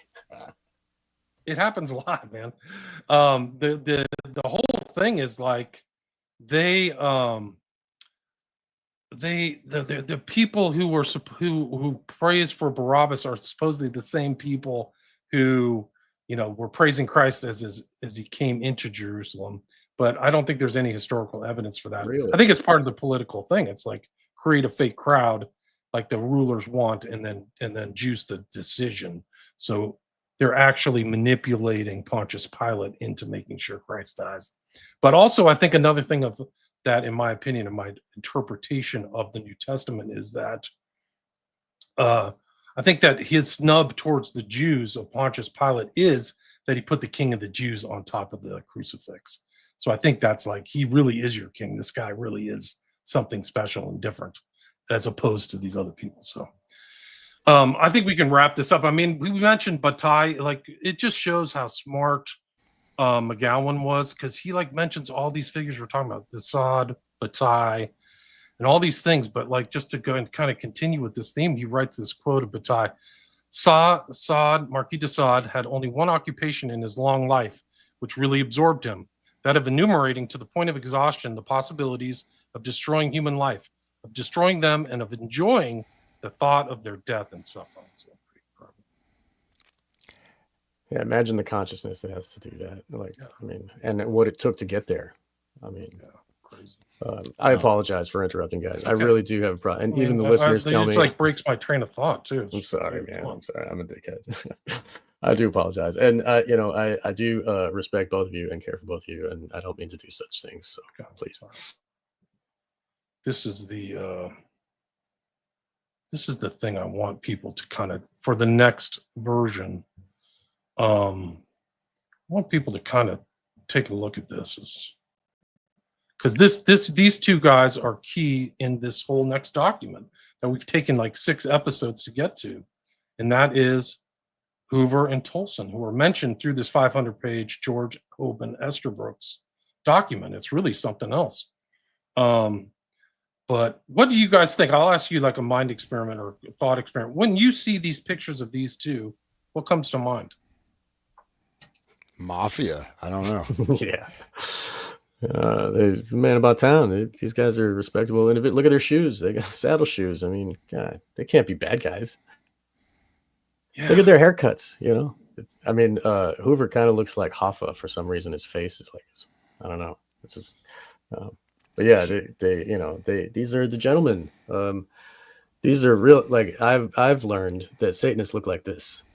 People always think it's like some teenagers wearing black, you know, but really it's, when I see these guys, I think, you know, they're evil. But what do you think, Hans? Yeah. I mean, they just look, they look like arrogant, you know. I know they definitely look sketchy. I mean, you can see that they have power and they know it, and they have, you know. Hey, would you guys mind if I just read one page from the Esterbrook's document drop? Yes. Yeah. Okay. We'll set it up for next time. I mean, we're almost at the 2-hour mark. Oh, okay. Cool. Okay. Yeah. I just thought this practical. It's the first. Okay. But anyways, yeah, this interest shown back in the 30s in this, what a great technique or a tool, right, that these people have at their command. So, and really what has power been all this time is to break the legs of the people under you and make them do what you say, you know, change their brains to be slaves. You know, what is feudalism, you know, and what is modern society? So it only makes sense, really, in the long run. And thank you, listeners, for joining us. Go ahead. If you want to read a page, Hans, do it. Okay, cool. Okay. Yeah, just like a little okay, just a teaser here. So this is just and this is at the when he was introduced, right, to Hoover. So it's right at the beginning, December 10th, 1935. Practical hypnotism as applied by Dr. George Estabrooks of Colgate University faculty. While in Colgate University, to fill speaking engagements on December 9th, 1935, Dr. George Estabrooks, professor of psychology at Colgate, outlined to me a plan of practical and applied hypnotism and asked my opinions concerning it. Dr. Estabrooks has made considerable research into this subject and been encouraged therein by Dr. George B. Kutin, president of Colgate University, a psychologist of some note himself who published some outstanding works about 20 years ago on this subject. Dr. Kutin informed me that he had witnessed many of Dr. Estabrooks' experiments and told me that they were marvelous in their results. Dr. Estabrooks has developed a method of putting individuals to sleep without their knowledge that they are being hypnotized. He does not use the eyes in this method, but a gentle massage of certain portions of the neck.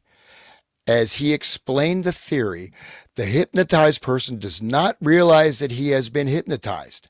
He has made hundreds of experiments in the last 2 years, particularly with CCC camp members. I don't know what that is, but CCC camp members, and says that this. Go ahead.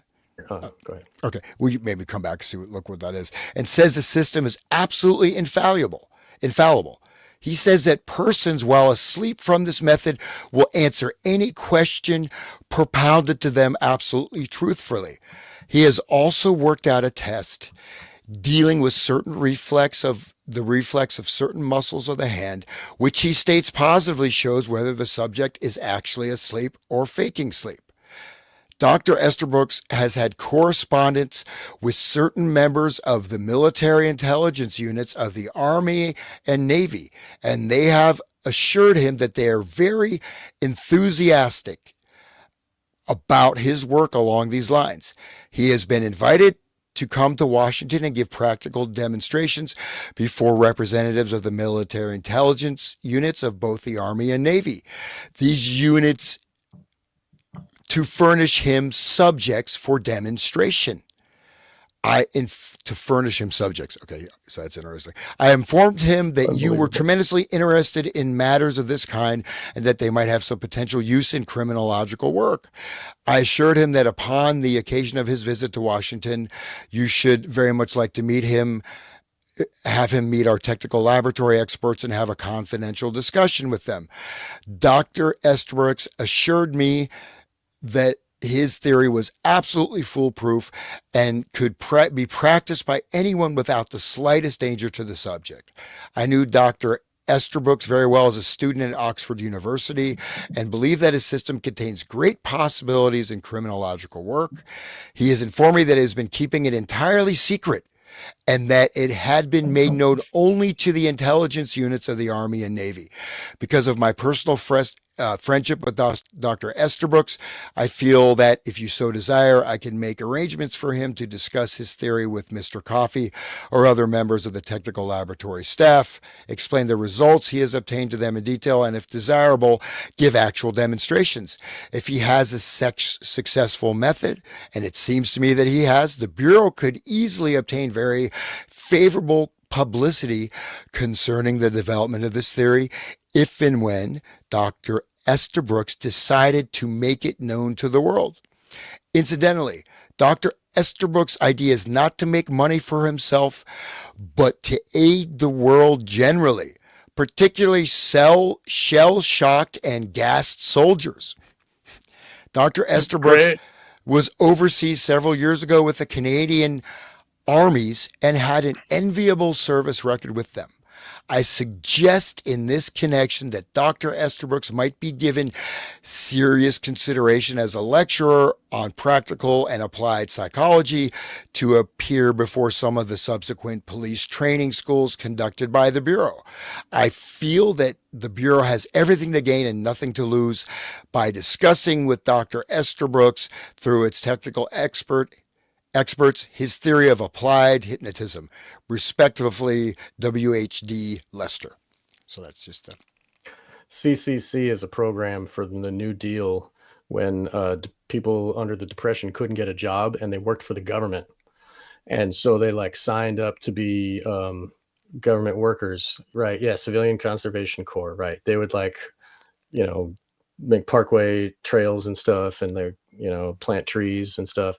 But it was like government stooges. Like they were all they signed, just like the military, you sign away the rights to your body, I guess. I don't know what the contract was for CCC, but it was a government program, and these were regular poor people that needed money, right? And they'd do whatever just for...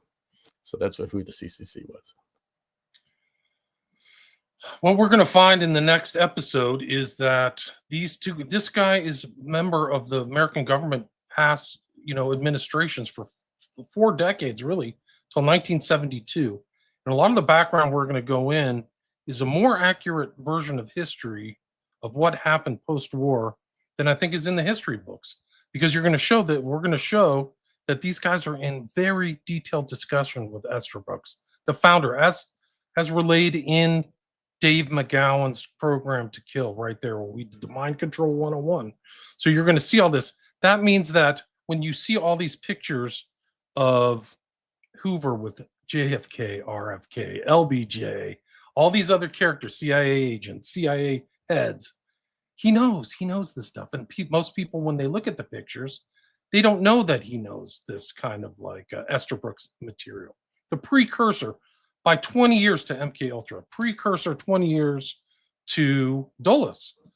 And so this is all very important. And this is like I've said earlier, it'll show this is more important knowledge, I think, about mind control in the 20th century than MK Ultra, because the MK Ultra is coming after all of Estabrooks stuff. Hypnosis, his book, Future of the Human Mind.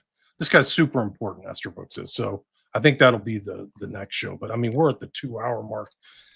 People, I've had a lot of great responses for this episode, 6 episodes we've done so far. Please share it if you can on your social media. Let people know.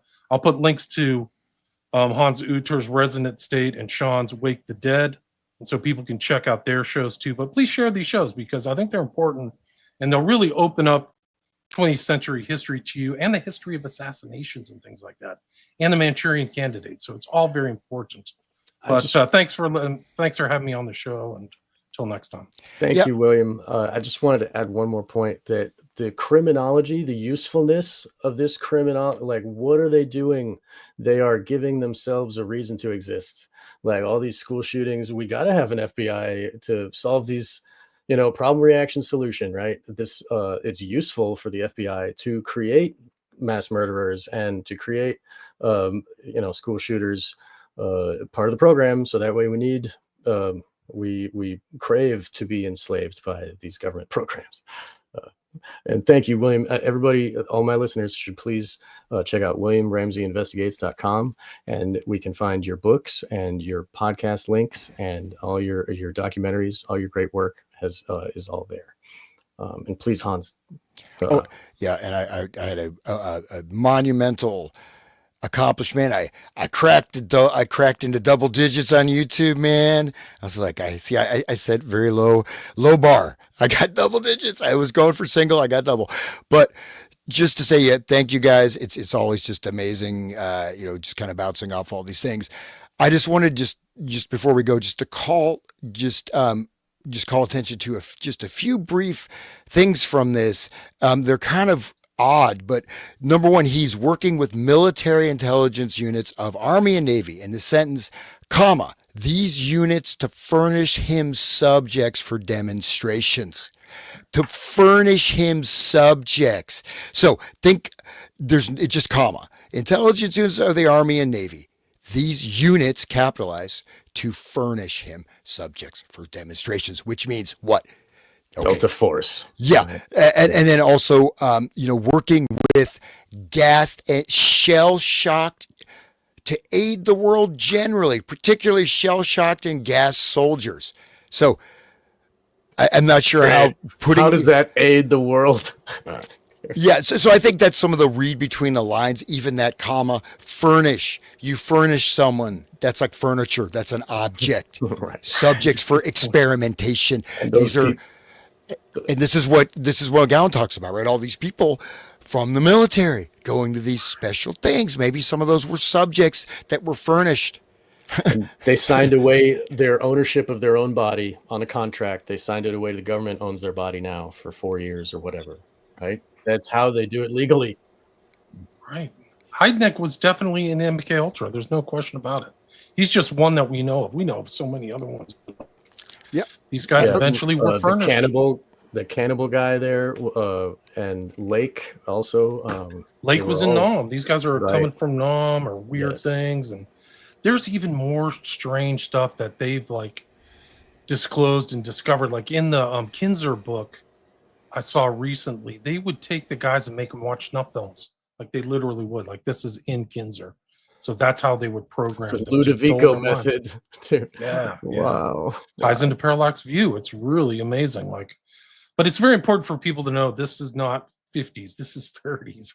And Hoover, like you said, he knows some of these crimes and things that happened.